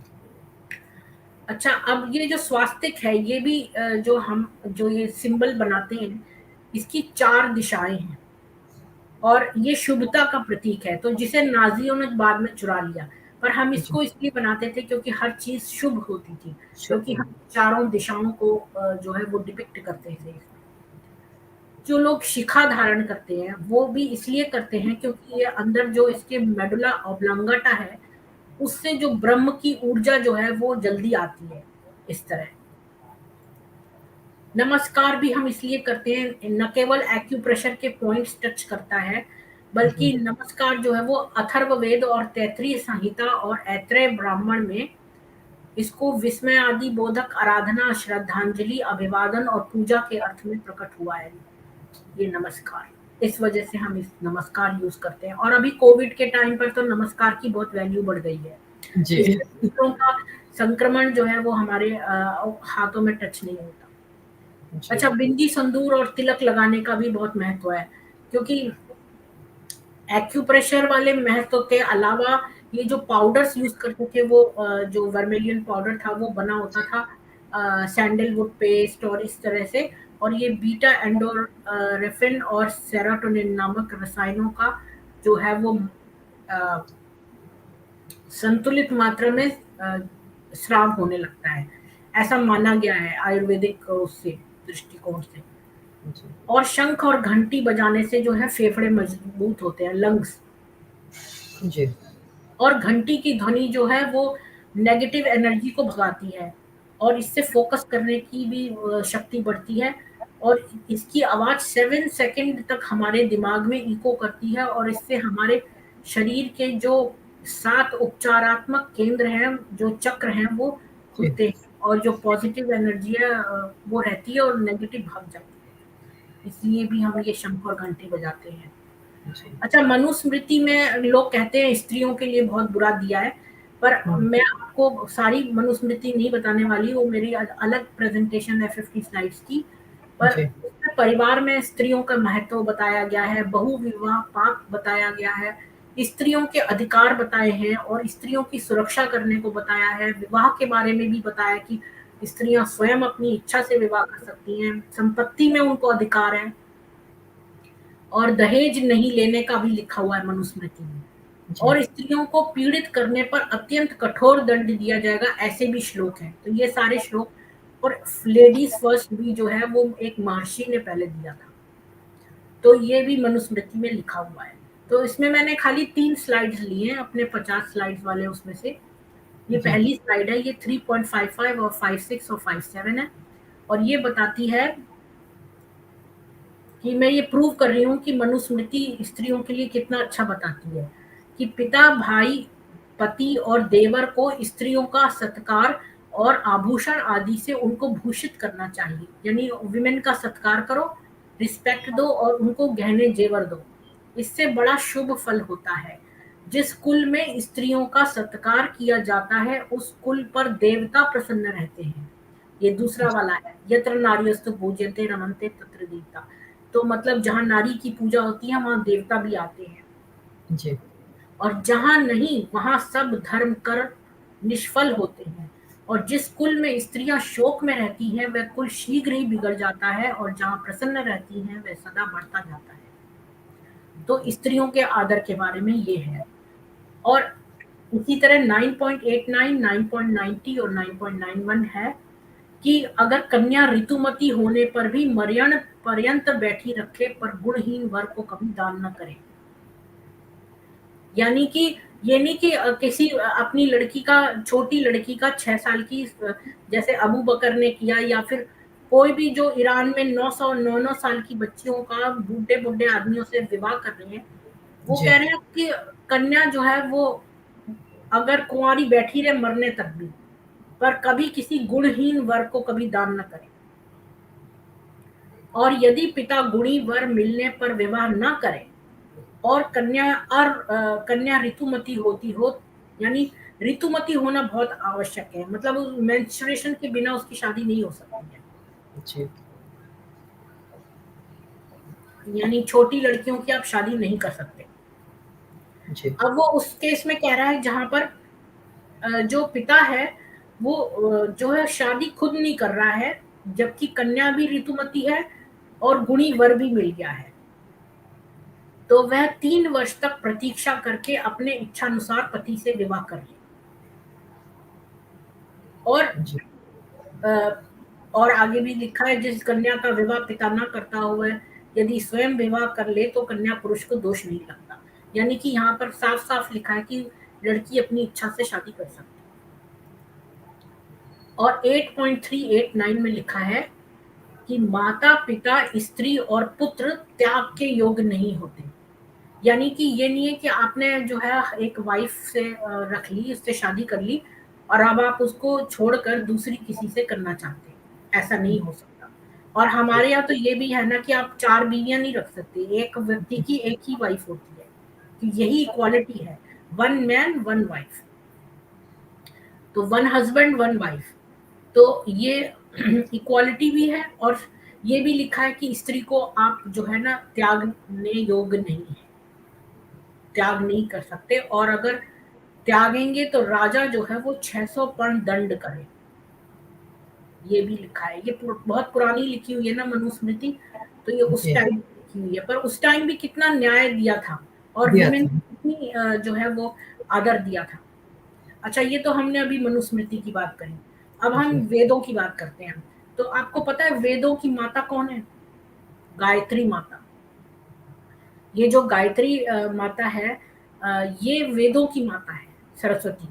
गायत्री मंत्र जो है ये सब पढ़ते हैं, और ये वेदों की माता है। हम ये है अथर्व वेद 19.72.1 कहता है, हम वेद माता की प्रेरणा को सुनकर आयु प्राण प्रजा पशु कीर्ति द्रविण व ब्रह्म वचर्स को प्राप्त करें, और इन सब वस्तुओं का गर्व न करते हुए इन्हें प्रभु अर्पण करते हुए प्रभु को अ, ये छुप गया है, प्रभु को ब्रह्मलोक प्राप्त करें। तो और ये भी वेदों में लिखा है कि आचार्य उपाध्याय से 10 गुना। तो यहाँ से आप पढ़ें अगर ये वाला, कि ये लास्ट वाला श्लोक मंत्र पढ़ें जी।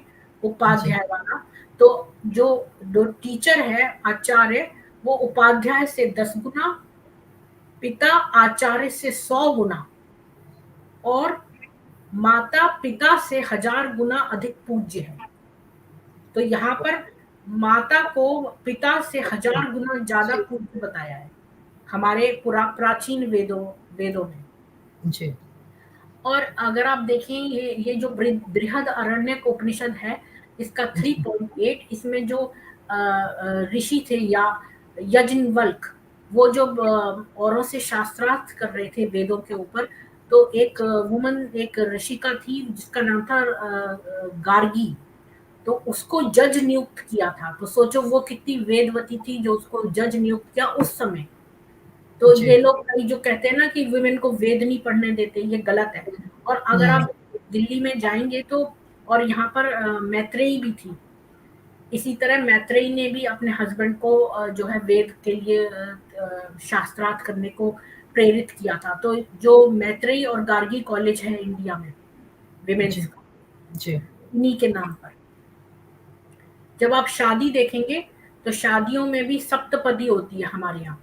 तो मतलब 7 फेरे लिए जाते हैं। अग्नि जो है वो सूर्य का एक मतलब प्रतीक है। रिप्रेजेंटेटिव है। तो उसके जी हम 7 फेरे लेते हैं। तो पहले 3 में जो है वो वुमन आगे रहती है।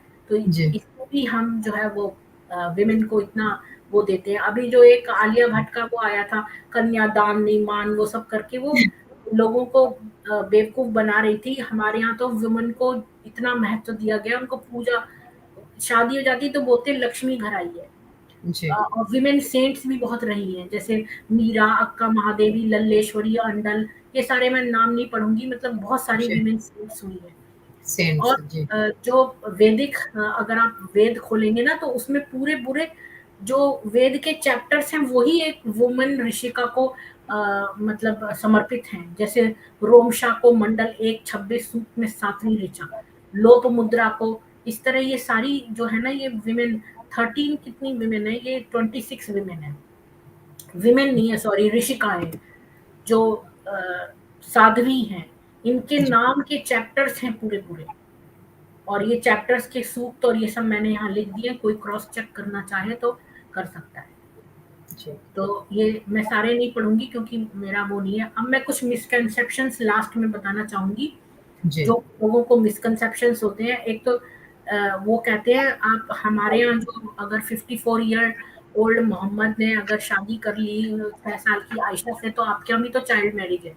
तो चाइल्ड हम्म मैरिज और पीडोफिलिया में बहुत फर्क है। चाइल्ड मैरिज 2 बच्चों के बीच में होती है, जैसे जी कि यहाँ पर है जी रामायण में जी वाल्मीकि कृत रामायण के 347:10 में दिया है कि my great resplendent husband was of 25 years of age at that time and to me 18 years are reckoned up from my birth। तो सीता और राम के बीच में ये अंतर था कि जब सीता जी 18 साल की थी तो राम 25 years के थे। जी तो ये इसका जो है रेफरेंस हमें रामायण से मिलता है। जबकि हमें ये रेफरेंस जो है सही बुखारी में वॉल्यूम 7 बुक 62 और नंबर 64 65 से रेफरेंस मिलता है कि आयशा खुद कह रही है कि मैं 6 साल की थी जब मैं और जब मेरी कंज्यूमेट करी मैरिज तो मैं 9 साल की थी और नाइन मैं इयर्स उसके साथ 9 साल तक रही, क्योंकि 18 साल की जब वो हुई तो प्रॉफिट की डेथ हो गई थी। तो ये जो है ये पीडोफिलिया है। और वो जो पहला वाला एग्जाम्पल था राम सीता की मैरिज, वो दोनों बच्चे थे। जब सीता 6 साल की थी तो राम 13 साल के थे, और जी जब वो 18 की हुई तो राम 25 के हुए। तो वो जो है वो दोनों बच्चे थे जब उनकी शादी हुई। और यहाँ पर एक दूल्हा जो है बच्ची का शोषण कर रहा है।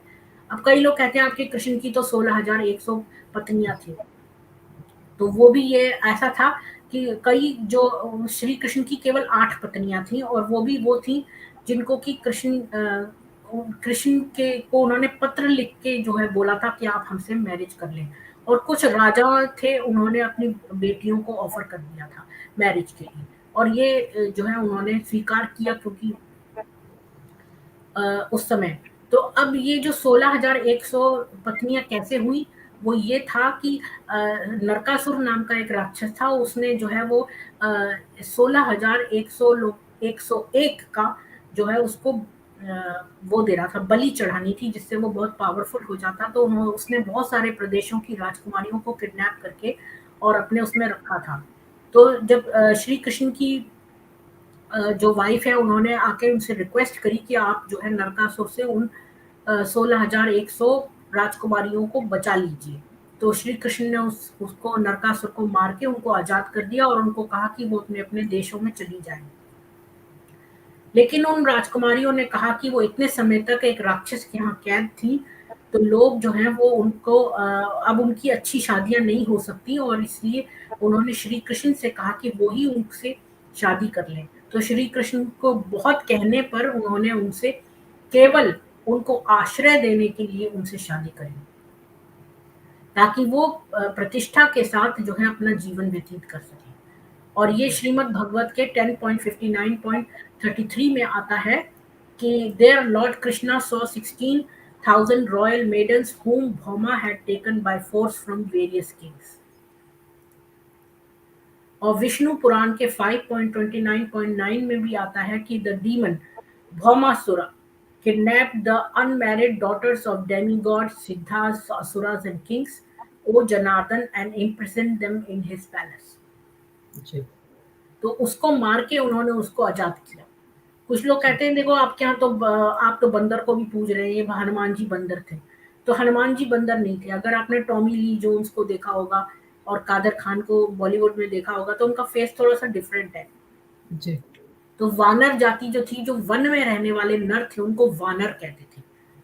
तो वन में रहते थे। और यहाँ पर ये एक किष्किंधा कांड में 4:3:28 में यहाँ पर राम जी कह रहे हैं कि Ram says that the person with whom I just talked was well trained in the Rig Ved, have enormous power to remember Yajurved's scholarly knowledge of Samaved. तो जिसने ऋग्वेद और यजुर्वेद कंठस्थ कर दिया वो बंदर कैसे हो सकता है?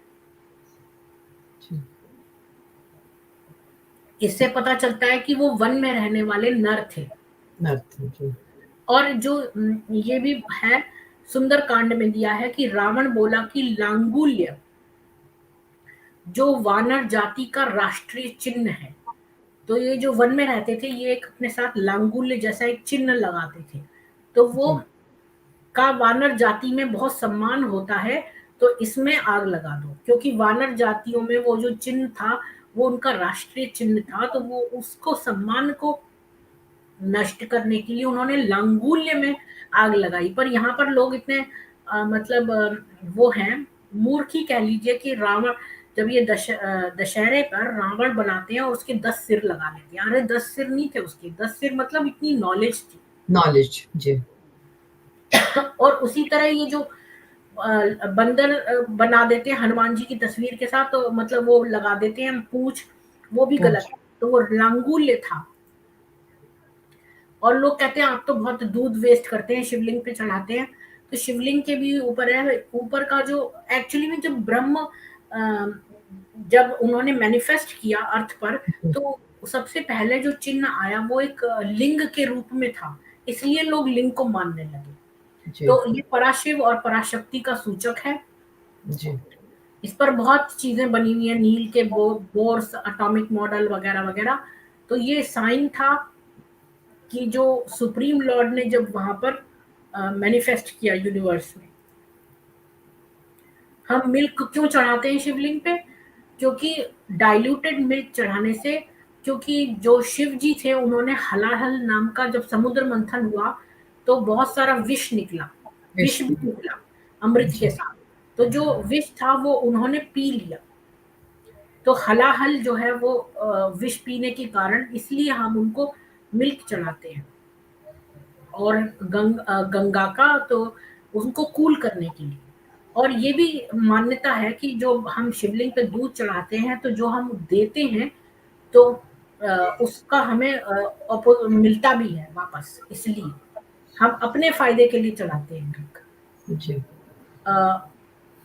तो ये पॉजिटिव एनर्जी है वगैरह। पर एक्चुअल बात वो है कि जो आप चढ़ाएंगे तो वो आपको मिल जाएगा, ऐसी मान्यता है जी। और मत्स्य पुराण में लिखा है कि जब ब्रह्मा जी ने जगत की सृष्टि करने की इच्छा से हृदय में सावित्री का ध्यान कर उन्होंने तपस्या आरंभ किया, उस समय जप करते हुए उनका निष्पाप शरीर 2 भागों में विभक्त हो गया। तो ब्रह्मा जी ने जब बहुत तप किया तो उनका 2 भागों में शरीर बट गया। तो उनका आधा भाग जो है वो स्त्री रूप हो गया और आधा भाग पुरुष रूप हो गया। तो परतप वह स्त्री सरस्वती शतरूपा नाम से विख्यात हो गई। वही सावित्री, गायत्री और ब्रह्माणी भी कही जाती है। तो वो ब्रह्मा का आधा शरीर था जो सरस्वती है, जो सावित्री है, जो गायत्री है। तो पहले तो ब्रह्मा जी ने सोचा कि ये जो मेरे शरीर से उत्पन्न हुई है तो इसको मैं अपना पुत्री बनाऊं। पर उनसे देवताओं ने कहा नहीं, ये आपकी वाइफ ही हुई क्योंकि आपके आधे शरीर से उत्पन्न हुई। तो ये स्टोरी है जी। तो वो उन्हीं का आधा भाग था। तो ये लोग इतनी बुरी बातें कहते हैं कि ब्रह्मा जी ने सरस्वती का रेप किया, यहाँ तक कह देते हैं, तो ये गलत है। और ब्रह्मा जी के बहुत सारे मंदिर भी हैं, 6 हैं पूरे भारतवर्ष में। और लेकिन जो नॉर्थ इंडिया में लोग माता को ज़्यादा मानते हैं, इसलिए जो है नॉर्थ इंडिया में इतने नहीं है, साउथ और सेंट्रल इंडिया में ज़्यादा है। अब एक लास्ट टॉपिक बताने जा रही हूँ कि लोग कहते हैं कि आपके यहाँ तो बड़ा नियोग होता है, ये तो प्रोस्टिट्यूशन है। तो मैं ये बता रही हूँ कि ये जो कुरान का 2:30 है, हलाला के बारे में जो बताता है कि and if he had divorced her the third time then she is not lawful unto him thereafter until she hath wedded another husband. जी। तो ये, हाँ, ये तो हम सबको ही पता है कि मतलब अगर आपको अपने फर्स्ट हस्बैंड के पास जाना है तो आपको करिए आप। हाँ, किसी के साथ हलाला करना पड़ेगा। तो इसका बहुत फ़ायदा मौलवी वगैरह उठाते हैं, और अगर आप फ़ेसबुक में देखें तो एक पेज बना हुआ है, उस पर लोग चार्ज कर रहे हैं पैसे हलाला करने के। ओह! ये भी अगर आप देखें 5825 करके है, ये सही बुखारी की, जिसमें कि एक आदमी ने एक वुमन को इतना मारा कि उसके ग्रीन कलर के जो है चोट के निशान हो गए, तो वो आयशा के पास गई बताने जी, के। तो जो वो आया, क्या बोलते हैं, अब्दुल रहमान, वो उसने जैसे ही सुना कि आयशा जो है मोहम्मद के पास, मतलब वो गई है, आयशा नहीं सॉरी, वो उसकी वाइफ अपनी, तो वो दौड़ा-दौड़ा मोहम्मद के पास जाके बोलता है कि वल्लाह ये झूठ बोलती है, मैं तो इसे चमड़े की तरह उधेड़ कर रख देता हूँ। तो लैंग्वेज देखिए कितनी चीप टाइप की यूज़ करी है कि चमड़े की तरह उधेड़ कर रख देता हूँ। ये एक्चुअल सही बुखारी की पूरी वॉल्यूम मैंने डाउनलोड करी थी, उसकी जी, उससे बता रही हूँ। मगर ये शरीर है, ये मुझे पसंद नहीं करती और रियाफा के यहाँ दोबारा जाना चाहती है, हजूर अकरम ने उस पर फरमाया। तो मोहम्मद साहब बोले कि देखो, वो उस वुमन से बोले कि तब तक तुम उसके पास नहीं जा सकती, अब्दुल रहमान के पास, जब तक तुम्हारा ये मजा ना चख ले। तो ये लैंग्वेज भी कितनी गंदी है। ये बात मुझे अपोस्टेट इमाम जी ने अपने उसमें एक बार कही थी कि देखो कितनी गंदी लैंग्वेज इन्होंने यहाँ यूज करी है दोनों ने। तो ये हलाला टाइप की चीज़ है, ये है प्रोस्टिट्यूशन, क्योंकि इसकी वजह से बहुत सारे लोगों ने फ़ायदा उठाया है विमेन का। पर जी, नियोग क्या चीज़ है, और इसका खाली जो है वो रेफ़रेंस कब आता है, बहुत प्राचीन समय में, केवल महाभारत में इसका एक बार प्रयोग हुआ है, और इसके नियम हैं।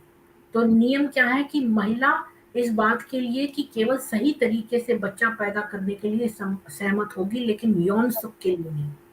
तो मतलब वो सेक्स का आनंद नहीं उठा सकती है। और बेसिकली मैं इतने सारा पढ़ने की बजाय आपको ऐसे ही बता देती हूँ कि जी, वो शरीर में घी लगाते हैं, और ताकि जो है शरीर से शरीर का स्पर्श ना हो, और केवल और ऊपर का सारा हिस्सा वो ढक लेती है, वो और शरीर को कहीं भी नहीं छू सकता। और वो जी, जो व्यक्ति जो उसके साथ सेक्स करेगा, वो भी इसलिए क्योंकि उसके कोई बच्चा नहीं है, और वो विधवा हो गई है और कोई बच्चा नहीं है, इस वजह से वो अपने देवर के साथ जो है वो नियोग कर सकती है। और नियोग का नियम ये है कि वो ऐसे ही उसके साथ सेक्स करेगा, बिना उसको देखे और बिना उसको कहीं भी छुए, और घी लगाएँगे शरीर पर, ताकि शरीर से शरीर का भी स्पर्श ना हो। और जब बच्चा हो जाएगा तो वो उसका उस व्यक्ति के साथ कोई भी लिंक नहीं रहेगा, और बच्चा इसी वुमन का माना जाएगा। और ये अकेले उस बच्चे को बड़ा करेगी, और इसके बाद वो उस आदमी से कभी नहीं मिलेगी, न वो करेगी। ये इस जी, तरह का जो है वो अ, है, और इसका केवल एक बार यूज़ हुआ है, और वो है क्या बोलते हैं, इसका केवल एक बार यूज़ हुआ है, जब जो सत्यवती थी, उसने अपना जो बेटा था विचित्रवीर्य, उसकी डेथ हो गई थी, तो उसकी 2 विडोज़ थी, जो अम्बा और अम्बालिका। तो जी, उसका अपना बड़ा बेटा जो जो साधु बन के घर छोड़ के चला गया था, तो उसके साथ उसने नियोग करवाया था, बस। यही एक एग्ज़ाम्पल है, पूरी हिस्ट्री में कोई आपको ऐसा नियोग का एग्ज़ाम्पल नहीं मिलेगा। पर जी, एक बार दीक्षित जी जो हैं, वो हम इसी पर बातचीत कर रहे थे, तो दीक्षित जी ने एक बहुत बड़ी बात उठाई थी कि देखो, ये लोग दोनों तरह से हमें ब्लेम करते हैं। एक तरफ तो कहते हैं कि आप जो है वो स्त्रियों को जला देते हैं, सती प्रथा करते हैं। और दूसरी तरफ आप कह रहे हैं कि जो है वो ये नियोग हो रहा है। तो अगर वो सती हो गई, वो जल गई, तो फिर नियोग किसके साथ हो रहा है? तो आप हुँ, दोनों ब्लेम कर रहे हैं, ये भी सोचने की बात है। मैं इसमें ऐड करना भूल गई, पर मैं वैसे एक चीज़ और भी दिखाना चाहती थी, वो सती प्रथा की, जी, कि वो भी लिखा है, वो भी मैं आपको जो है ढूँढ के निकालना चाहती हूँ कि जी, अ, कि सती प्रथा नहीं होती थी, बल्कि ऑपोजिट लिखा है उसमें। जी। तो वो मैंने इस स्लाइड में इंक्लूड करना भूल गई।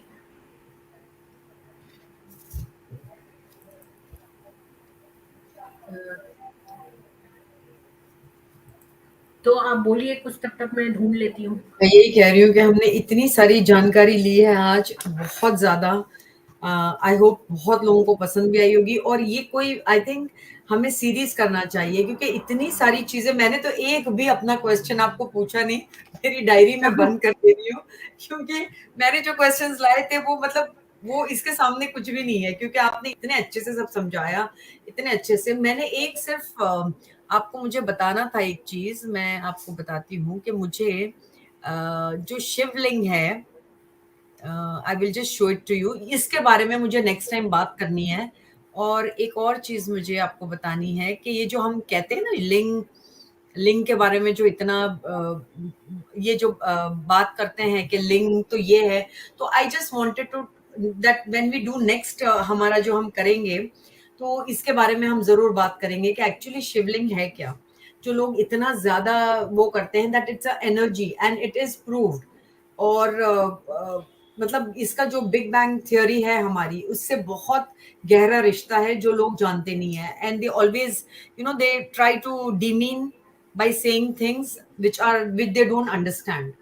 तो इसके बारे में बहुत जरूरी है कि हम बात करें, तो उसके लिए हम जरूर एक और सीरीज करेंगे, क्योंकि मुझे बहुत शिवजी का, मुझे बहुत ज्यादा और भी क्वेश्चंस थे जो मैंने शिवजी के लिए लिखे थे, तो मैंने बोला मैं ये एक और स्ट्रीम करूंगी जिसमें हम सिर्फ शिवजी के बारे में बात करेंगे, और जो जो मिसकंसेप्शंस है लोगों को, लाइक बहुत बहुत लोगों को बहुत चीजों का मिसकंसेप्शंस है शिव जी के बारे में, तो उसके बारे में हम बात करेंगे।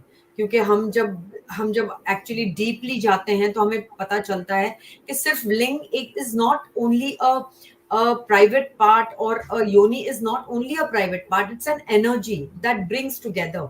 तो इसके बारे में एक और स्ट्रीम करके आप, जी। बहुत आपने मतलब अभी जितना बोला है वही इतना अच्छा और इतना इंफॉर्मेटिव आपने दिया है, मुझे लगता है बहुत लोगों ने इसका इसका मतलब बहुत लोगों को इसमें बहुत चीजें मिली होगी, क्योंकि बहुत लोग जानते भी नहीं है और इतना डीपली पढ़ते भी हैं, जैसे आप पढ़ रही हैं और आप जानती है ये सब, इतना बहुत लोग जानते भी नहीं है। तो it is such a nice thing that you have explained so nicely with all the slides that people have understood, so and they have, like they must have realized that how nice it is, because none of the questions I have asked, मैंने एक भी आपको प्रश्न नहीं पूछा, लेकिन आपने इतने अच्छे से जो बेसिक है, जो सनातन धर्म का बेस है, वो आपने हमें बताया है। इसके लिए बहुत बहुत मतलब आई मैंने एम रियली। कोशिश जी करी, पर फिर भी वो रह गया। वो सती प्रथा का भी मैं बताना चाहती थी, वो शायद बताइए जी, 8.33 है वो, उसमें बस मैं श्लोक में ये लिखा दिखाना चाहती थी, वो मिल नहीं रहा मुझे भी। जी वो मेरे पास इतने सारे हो गए स्लाइड्स, तो वो जी उसमें ये था कि वो कहते हैं कि उठ तू यहाँ अपने पति के साथ क्यों पड़ी है, और उठ और जो बच्चे हैं उनका ख्याल कर। तो ये नहीं लिखा कि तू सती वो मर जा, बल्कि हिस्ट्री में एग्जाम्पल आता है ऐसी विमेन का जो सती होना चाहती थी, तो उन्हें लोगों ने रोका। तो ये जो जी लोग कहते हैं ना कि वो जो कौन थे जबरदस्ती। उन्होंने सती प्रथा बंद करवाई, ये सब गलत है। ये एक्चुअली में एक एक एक नैरेटिव है जो चलाया गया जी ब्रिटिश उसमें, वो था। इसके वो ऊपर भी सबसे जयपुर डायलॉग्स ने शायद किया है। हाँ, लोग कहते थे कि बाल खींच के ले जाके बिठा देते थे, जबरदस्ती नहीं, बिठा ये देते थे, गलत ऐसा है। कुछ नहीं होता। जी नहीं, नहीं। जी हमारे वेदों में कहीं भी नहीं लिखा सती प्रथा के लिए, बल्कि उल्टा लिखा है कि तू लेटी मत रह और शोक मत कर, बल्कि बच्चों का ख्याल कर और उनके जीवन का वो कर। जी। तो हाँ, ये तो तो ये है ही नहीं दोनों। कहीं पर इस सती का। और ये लोग हम पे दोनों तरह के इल्जाम लगाते हैं, जैसा कि दीक्षित जी कह रही थी कि मरने का भी इल्जाम लगाते हैं कि सती हो गई, और नियोग करने का भी लगाते हैं। तो ये कैसे हो गया? जी और नियोग तो कोई करता भी नहीं है, ये तो हलाला जैसे होता है, ऐसे नियोग होता ही नहीं हो। महाभारत के टाइम पे एक टाइम हुआ था, यहाँ पर कोई भी नियोग नहीं करता, जी और सही ना ही बात। कोई सती होता है। और यहाँ तक कि देख लीजिए आप, कुंती कभी सती नहीं हुई जी महाभारत के टाइम पे, और रामायण के टाइम पे कोई भी रानियां सती नहीं हुई, कौशल्या वगैरह कोई भी सती नहीं हुई। सही बात। अगर होती तो, अगर ये प्रथा होती तो फिर वो भी सब सती हो जाती, सही बात जी है। बिल्कुल। जी जी। एक मैं आप इतना अच्छा बोल रही हैं कि मुझे एक और आप मेरे दिमाग में क्वेश्चन आ रहा है about cows. How Holi, how pure and हाँ, मतलब इसके इसके बारे ऊपर में तो थोड़ा पूरे चैप्टर्स हैं उसमें लिखे हुए हैं, और काऊ के अंदर ही पूरा यूनिवर्स है, ये भी है, और पूरा कि जो गौ का जो भक्षक है वो किस प्रकार नर्क भोगेगा, इस पर भी है। एक पूरा चैप्टर ही गाय पे है। जी, और वो जी। भी मैंने इस मेरे की डिस्कवरी ऐसी हुई कि मैं कोरा पे बहुत लिखती थी, तो वहाँ लोग कहते थे देखो आपके यहाँ भी तो वायलेंट है वर्सेस, देखो ये लिखा है कि उसको मारो। तो मैंने देखा कि ये कैसे हो सकता है पॉसिबल, तो मैंने एक्चुअल ग्रंथ खोल के देखा, तो उसमें देखा कि ये तो उसके बारे में लिखा है कि जो गौ की हत्या करता है उसके लिए बारे में लिखा है कि वो नरक जाएगा, और वो उसके बारे में लिखा पूरा चैप्टर ही गाय के ऊपर डेडिकेटेड है, उस पर लिखा भी हुआ है पहले वर्ष से ही। तो जी, ये उसने ऐसी बात कह दी। और एक और था जो अश्वमेध यज्ञ के बारे में था, तो उसने जो घोड़े के लिए कहा था वो इसने बोल दिया कि देखो ये तुम लोगों में वायलेंस है, पर वो तो पूरा चैप्टर ही घोड़े पे था, वो तो था ही नहीं मनुष्य के ऊपर। तो जी, ये भी उसमें गलत लिखा था। जी। ये लोग कहीं से कुछ सुनते हैं तो उसको बोलने लगते हैं। और यहाँ तक कि हैरिस सुल्तान, जो मैं सोचती थी एजुकेटेड है, चलो ऑस्ट्रेलिया में रहता है, उसने एक थंबनेल बनाया कि उपनिषदों में लिखा है कि लात और घूंसे से अपनी स्त्री को मारो, और उसको तो क्षमा मांगनी चाहिए सबके सामने, ऐसा थंबनेल बनाने के लिए। और एक और जो लड़का है, और राइट क्या नाम था उसका, उसने भी ये बनाया था, अ, मेरे को याद नहीं आ रहा साइंस जर्नी था या कौन था, उसने भी ऐसा थंबनेल बनाया था। तो मैंने उसको जाकर दिखाया, तो वो कहता देखो मैंने ये गीता प्रेस से किताब निकाली है। लेकिन वो उसका झूठ इसलिए पकड़ा गया कि जो उसकी किताब है उसमें जो ऊपर वाला वर्स है वो मिसिंग है, ऊपर के 2 वर्सेस ही मिसिंग है। मैंने वही खोल के देखा, मैंने सोचा कि ये कैसे हो सकता है, क्योंकि वो शंकराचार्य भाष्य है। तो मेरे को जी, बड़ा डिस्टर्ब हुई मैं कि ऐसा कैसे हो सकता है कि एक जना कुछ और कह रहा है, एक जना कुछ और कह रहा है, क्योंकि मेरे पास आचार्य राम शर्मा का रहता है और एक सिद्धलाल क्लेश्वर है उनका भी रहता है। तो जी, इनका नहीं था मेरे पास शंकर भाष्य, तो मैंने वो डाउनलोड करके देखा, तो उसमें तो ये सब नहीं लिखा था।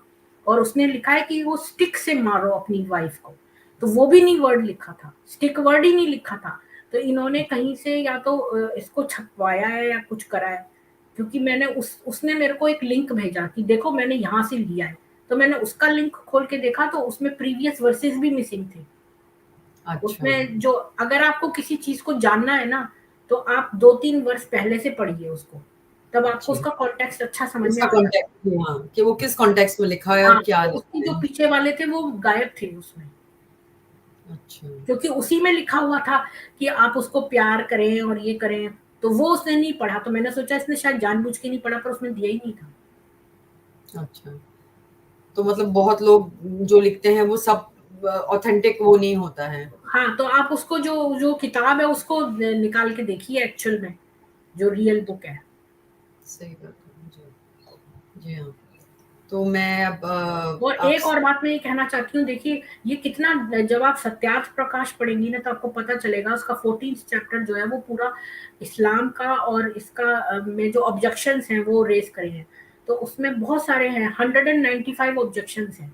तो उसको मैंने 7 सीरीज में किया है एक, अ, तो उसका एक एक उस पर हमने कुरान खोल खोल के देखा है और जाना है। तो सबसे बड़ी बात ये है कि जो कुरान का अल्लाह है वो अनजस्ट है। मैं आपको उसका सार ही बता रही हूँ कि वो अनजस्ट है, क्योंकि वो पूरे मनुष्य जगत को 2 में डिवाइड कर देता है, बिलीवर्स एंड नॉन बिलीवर्स, और फिर कहता है बिलीवर्स नॉन बिलीवर्स को मारे जाके, या तो जी, फोर्सफुली कन्वर्ट करें और नहीं होते तो उनको मार दें। तो ये है उसका बेसिक। जबकि जो ये जो है हिंदुइज्म जो है वो ऐसा कुछ नहीं कहता, उसका जो ईश्वर या है वो सब मनुष्य जाति के लिए है, सब मनुष्यों के लिए है। और वो कोई लोगों को डिवाइड नहीं करता, और वो ये नहीं कहता मुझे पूजो, मुझे ये करो, मुझे प्लीज करो, मेरे लिए 5 बार ये पढ़ो, ऐसा कुछ भी नहीं कहता। जो जी, आपकी अपनी अनुभूति है और आपको स्वतंत्रता है, आप किसी भी रूप में ईश्वर को माने, और निराकार में या साकार में या अनुभूति के द्वारा या ज्ञान कर्म और क्रिया मार्ग, कोई भी मार्ग से आप उसको जान सकते हैं। तो इतनी जी, एक फ्रीडम भी देता है। और यहाँ पर दूसरा अन्याय एक बात और भी है कि वो सदा के लिए उसको दोजख में डाल देगा। यहाँ पर ऐसा नहीं है। अब हिंदुइज्म में क्या है कि जब तक आपके अच्छे कर्म हैं तब तक आप स्वर्ग भोगेंगे, और जब वो साइकिल खत्म हो जाएगा तब आपका फिर से बर्थ हो जाएगा। जी। तो ये नहीं है कि आप सदा के लिए नरक भोगेंगे या सदा के लिए स्वर्ग भोगेंगे। ये भी एक टाइप की अनजस्ट है। और ये एक बात और कहते हैं, पता है, कुरान में कहते हैं कि अल्लाह इज ऑल फॉरगिविंग। तो अगर आप किसी को फॉरगिव करते हैं तो जिसके प्रति उसने गुनाह किया है उसके प्रति तो अनजस्ट हो जाएगा ना। मान लो किसी ने किसी का कत्ल किया और अल्लाह ने उस मर्डरर को फॉरगिव कर दिया, तो जिसका मर्डर हुआ है उसके प्रति तो अन्याय हुआ ना, उसकी जीवन का तो वो हुआ। तो ये भी क्षमा करना चूज करके, ये भी एक अनजस्ट है। तो हमारा जो ईश्वर है वो कुछ नहीं करता। अगर आप प्रे करते हैं वो आपको फॉरगिव नहीं करता। क्षमा कुछ नहीं है।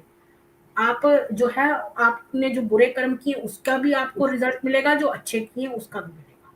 सही बात है, सही कहा आपने।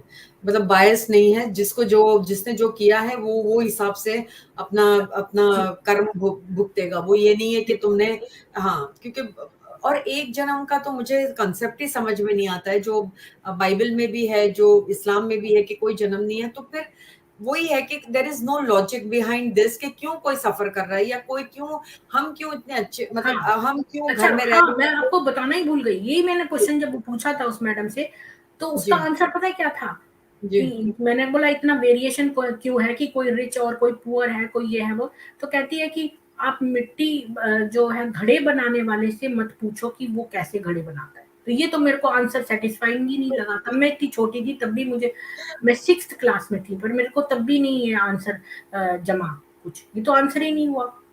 लेकिन मतलब ये मट्टी ठीक है, वो तो घड़े हाँ, बनाने की बात है, इंसान बनाने की। ये तो यहाँ एक जिंदगी की बात होती है कि आपका बिल्कुल। मूड आया, आपने इसको ऐसे बना दिया। बस हाँ, मेरा आज मूड ठीक नहीं है तो मैंने हाँ, इसको ऐसे बना दिया। आज मेरा हाँ, मेरा मूड बहुत अच्छा है तो मैंने किसी को बहुत पैसे वाला, बहुत ऐश्वर्या दिया, बहुत खूबसूरती दी। आज मेरा मूड हाँ। नहीं है, आज मेरा मूड नहीं है तो चलो मैंने किसी को रोड पे डालने वाला बना। मतलब इसका कोई लॉजिक नहीं है, इसका कोई और एक मतलब और बात, दिमाग। ये लोग ये भी कहते हैं, जो मुसलमान मेरे उस चैनल पे आते हैं ना, तो मैं उनसे बोलती हूँ, अच्छा तो आप मुझे मोहम्मद साहब का कोई भी एक रहमत का काम बताएं।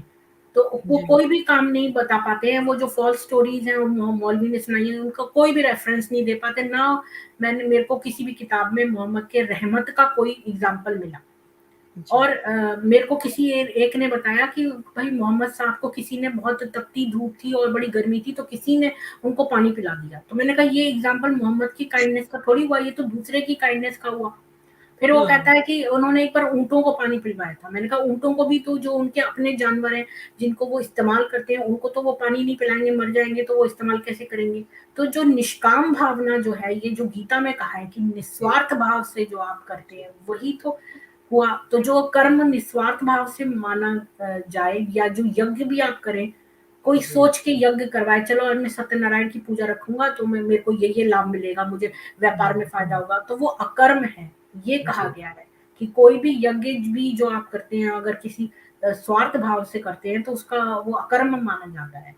जी, सही बात है। मतलब विदाउट एनी कंडीशन होना चाहिए आपका प्यार, हम्म, विदाउट अनकंडीशनल होना चाहिए, जिसमें हाँ, कोई स्वार्थ नहीं हो, जिसमें कोई इच्छा नहीं हो कि हमें कुछ उससे फायदा हो, उससे जी कुछ मिले। उसको कहते हैं कि मतलब कि जो निस्वार्थ किसी के लिए कुछ करना। सही बात है। जी हाँ। जी, तो ये वाली बात। जी।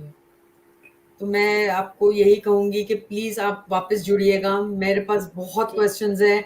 मेरे जी पास मतलब मैंने एक भी वो प्रश्न पूछा ही नहीं आपसे। आपने इतनी अच्छी-अच्छी बातें की है कि मैं आपको क्या कहूँ। आपका भी चैनल है, प्लीज़ आपका चैनल का वो बता हाँ, मैंने दीजिए चैनल ताकि। का लिंक प्लीज दे दीजिए, मैंने प्राइवेट में दे दिया आपको। तो आप जी, यहाँ, मैं नहीं लिख सकती, मैं आप अपने कमेंट डिस्क्रिप्शन सेक्शन में बॉक्स दे में। दीजिए। जी, जी, मैं डिस्क्रिप्शन बॉक्स में डाल दूँगी। प्लीज़ इनके चैनल को please support and please like and subscribe कीजिए, क्योंकि ये इतनी अच्छी, मतलब मैंने इनको फर्स्ट टाइम बुलाया। ये पहली बार लाइव कॉल पे आई थी और मैंने जब इनका इनका सुना था इनकी बात, तो मुझे लगा था कि मुझे इनके साथ ज़रूर करना है।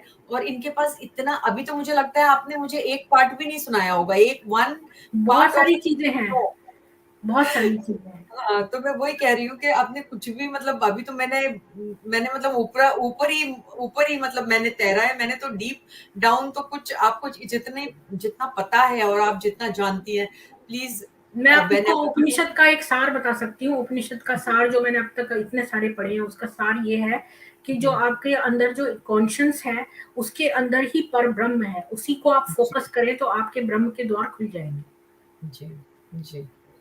सही बात है। जैसे मतलब कहते हैं ना, कण-कण में भगवान है, और हम सबके अंदर परमेश्वर वो करता है निवास। ब्रह्म ये व्याप्त बात, है हर एक जीवात्मा तो में। ये बात मतलब और कोई रिलिजन में नहीं आती है, इतनी स्पिरिचुअलिटी कि हमारे अंदर ही है वो, तो हमसे दूर है ही नहीं, हमारे अंदर ही बसता है वो। तो हाँ, दिस और थिंग सभी नेवर, आत्माओं को आप अपने स्वरूप ही देखें।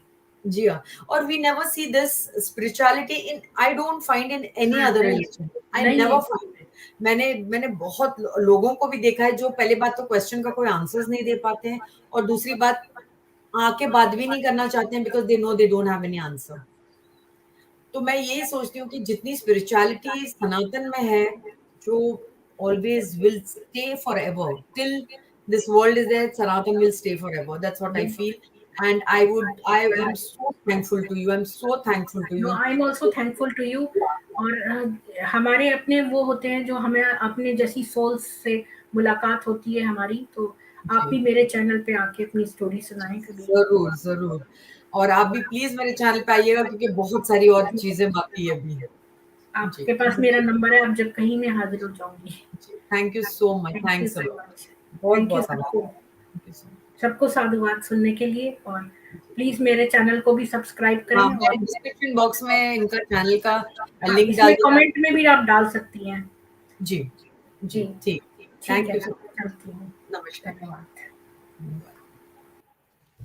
तो आज आपने देखा इन्होंने कितनी अच्छी-अच्छी बातें की। मुझे तो अपने डायरी खोल के एक भी क्वेश्चन पूछने का मतलब मुझे को ज़रूरत ही नहीं पड़ी, क्योंकि उन्होंने इतने अच्छे से सब कुछ समझाया, इतने अच्छे से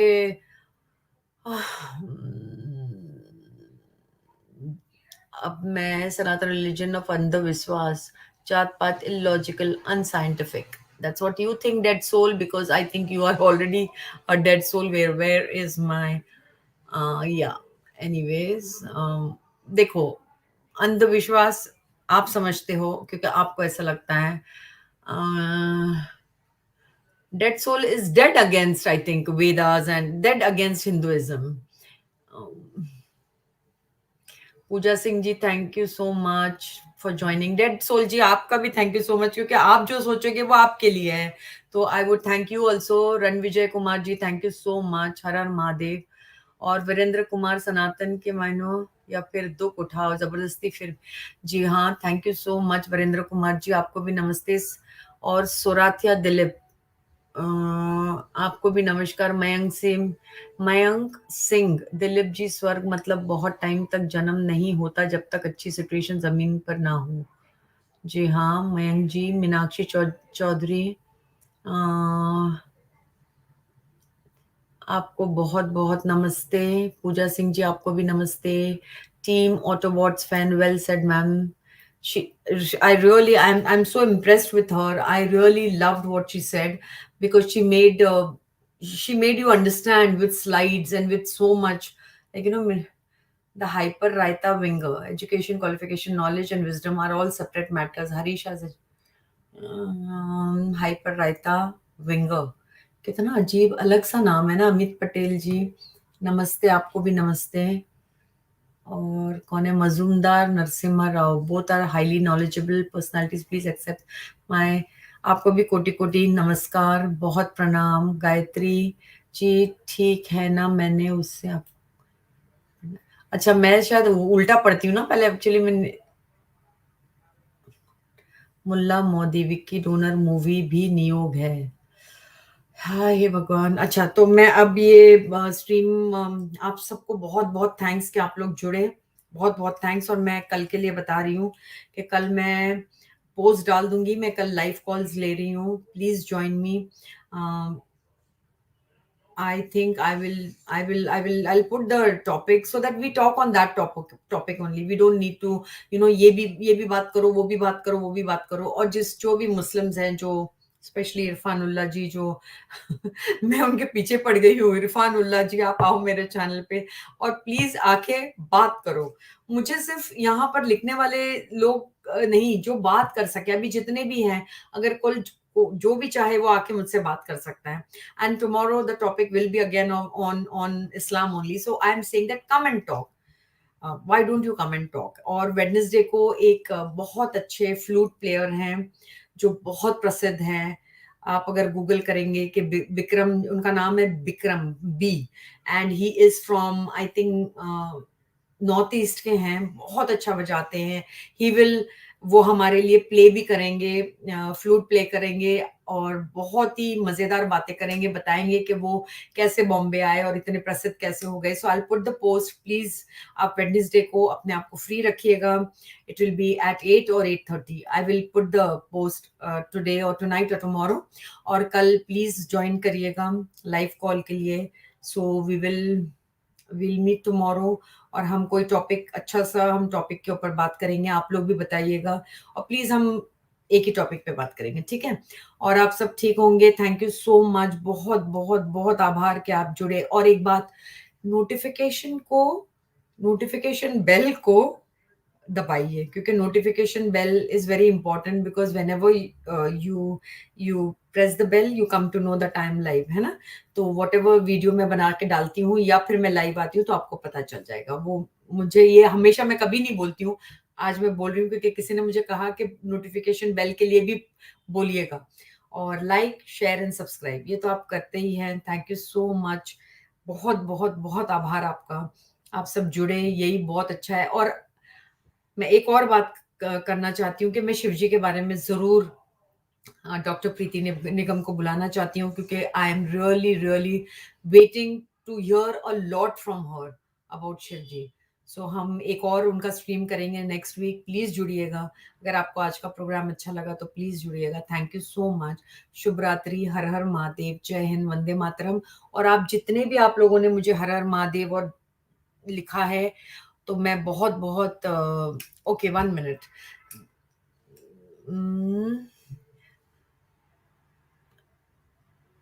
ओ, सूरत के थिएटर्स में आग लग गई है. कश्मीर फाइल मूवीज थिएटर में जो भीड़ है मैंने आज तक नहीं देखा. जी हाँ, ये एक पिक्चर है जो please don't miss. And if you have not even, मैं पता है जब ये कश्मीर फाइल्स है, इसके पहले ताशकंद फाइल्स आई थी, ये इन्हीं की पिक्चर थी. See I was saying bye and then again I started my बड़बड़. I am like that only what to do. मैं सिर्फ एक बात बताना चाह रही हूँ, क्योंकि यहाँ पर रशन मेघ ने लिखा था and he is come after a long time, so I was just watching.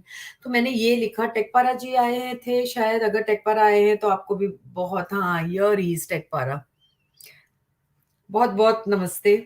So you know what happened? Tashkent File was a movie which people did not see. आज कश्मीर फाइल्स जिस तरीके से जिस मकाम पे आ गई है, like everybody has to watch that movie.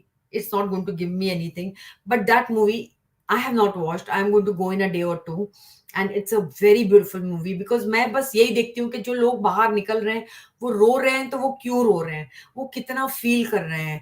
जैसे आपने सुषमा कौल, सॉरी शमा कौल जी का आपने जो पूरा नरेशन जो उन्होंने किया था कि वो कैसे, कितनी तकलीफ से वो गुजरी हैं, उनकी जवानी पूरी ऐसी चली गई, बस एक टेंशन के वो अपने घर से निकली. तो ये तो आपने अच्छे से देखा ही नहीं. प्लीज ये वाला एपिसोड मिस नहीं करना जो शमा कौल जी के साथ में है, because there is lots to know actually what happened in Kashmir and how did they survive. You know, आज भी वो कितने परेशान हैं, आज भी वो बेघर हैं, आज भी वो रेफ्यूजी समझते हैं. क्योंकि मैं बार बार कह रही थी कि आप रेफ्यूजी नहीं है, आप अपने कंट्री में. तो उसने कहा नहीं, मैं, हम we are still refugees only.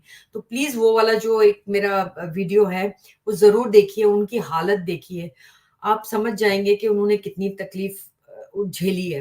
तो कश्मीर फाइल्स का मैं बात कर रही थी कि आप प्लीज जाके देखिए. लेकिन एक ताशकंद फाइल्स है जो प्राइम वीडियो पर है. It's a very beautiful movie. If you really want to know what happened with Shastri ji, if you really want to know, we never talk about him.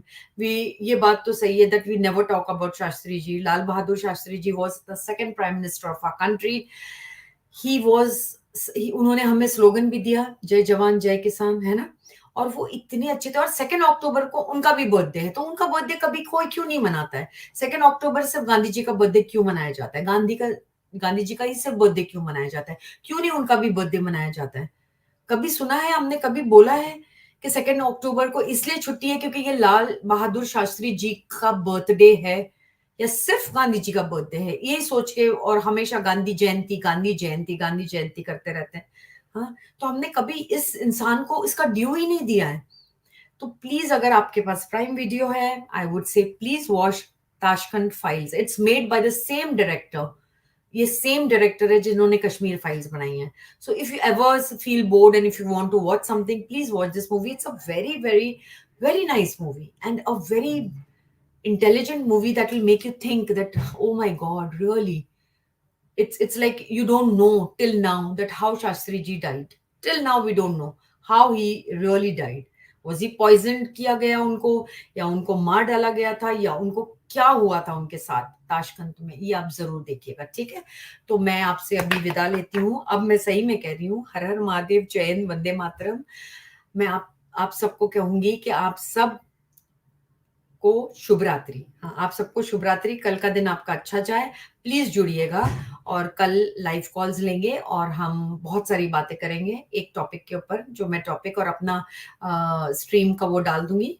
और doctor प्रीति निगम जी को भी आप follow कीजिए, उनके भी videos देखिए, और उनको मैं नेक्स्ट वीक फिर से लेकर आऊंगी शिव जी के बारे में जानने के लिए। थैंक यू सो मच, बहुत बहुत आभार। हर हर महादेव, जय Hind, Vande Mataram. Thank you so much.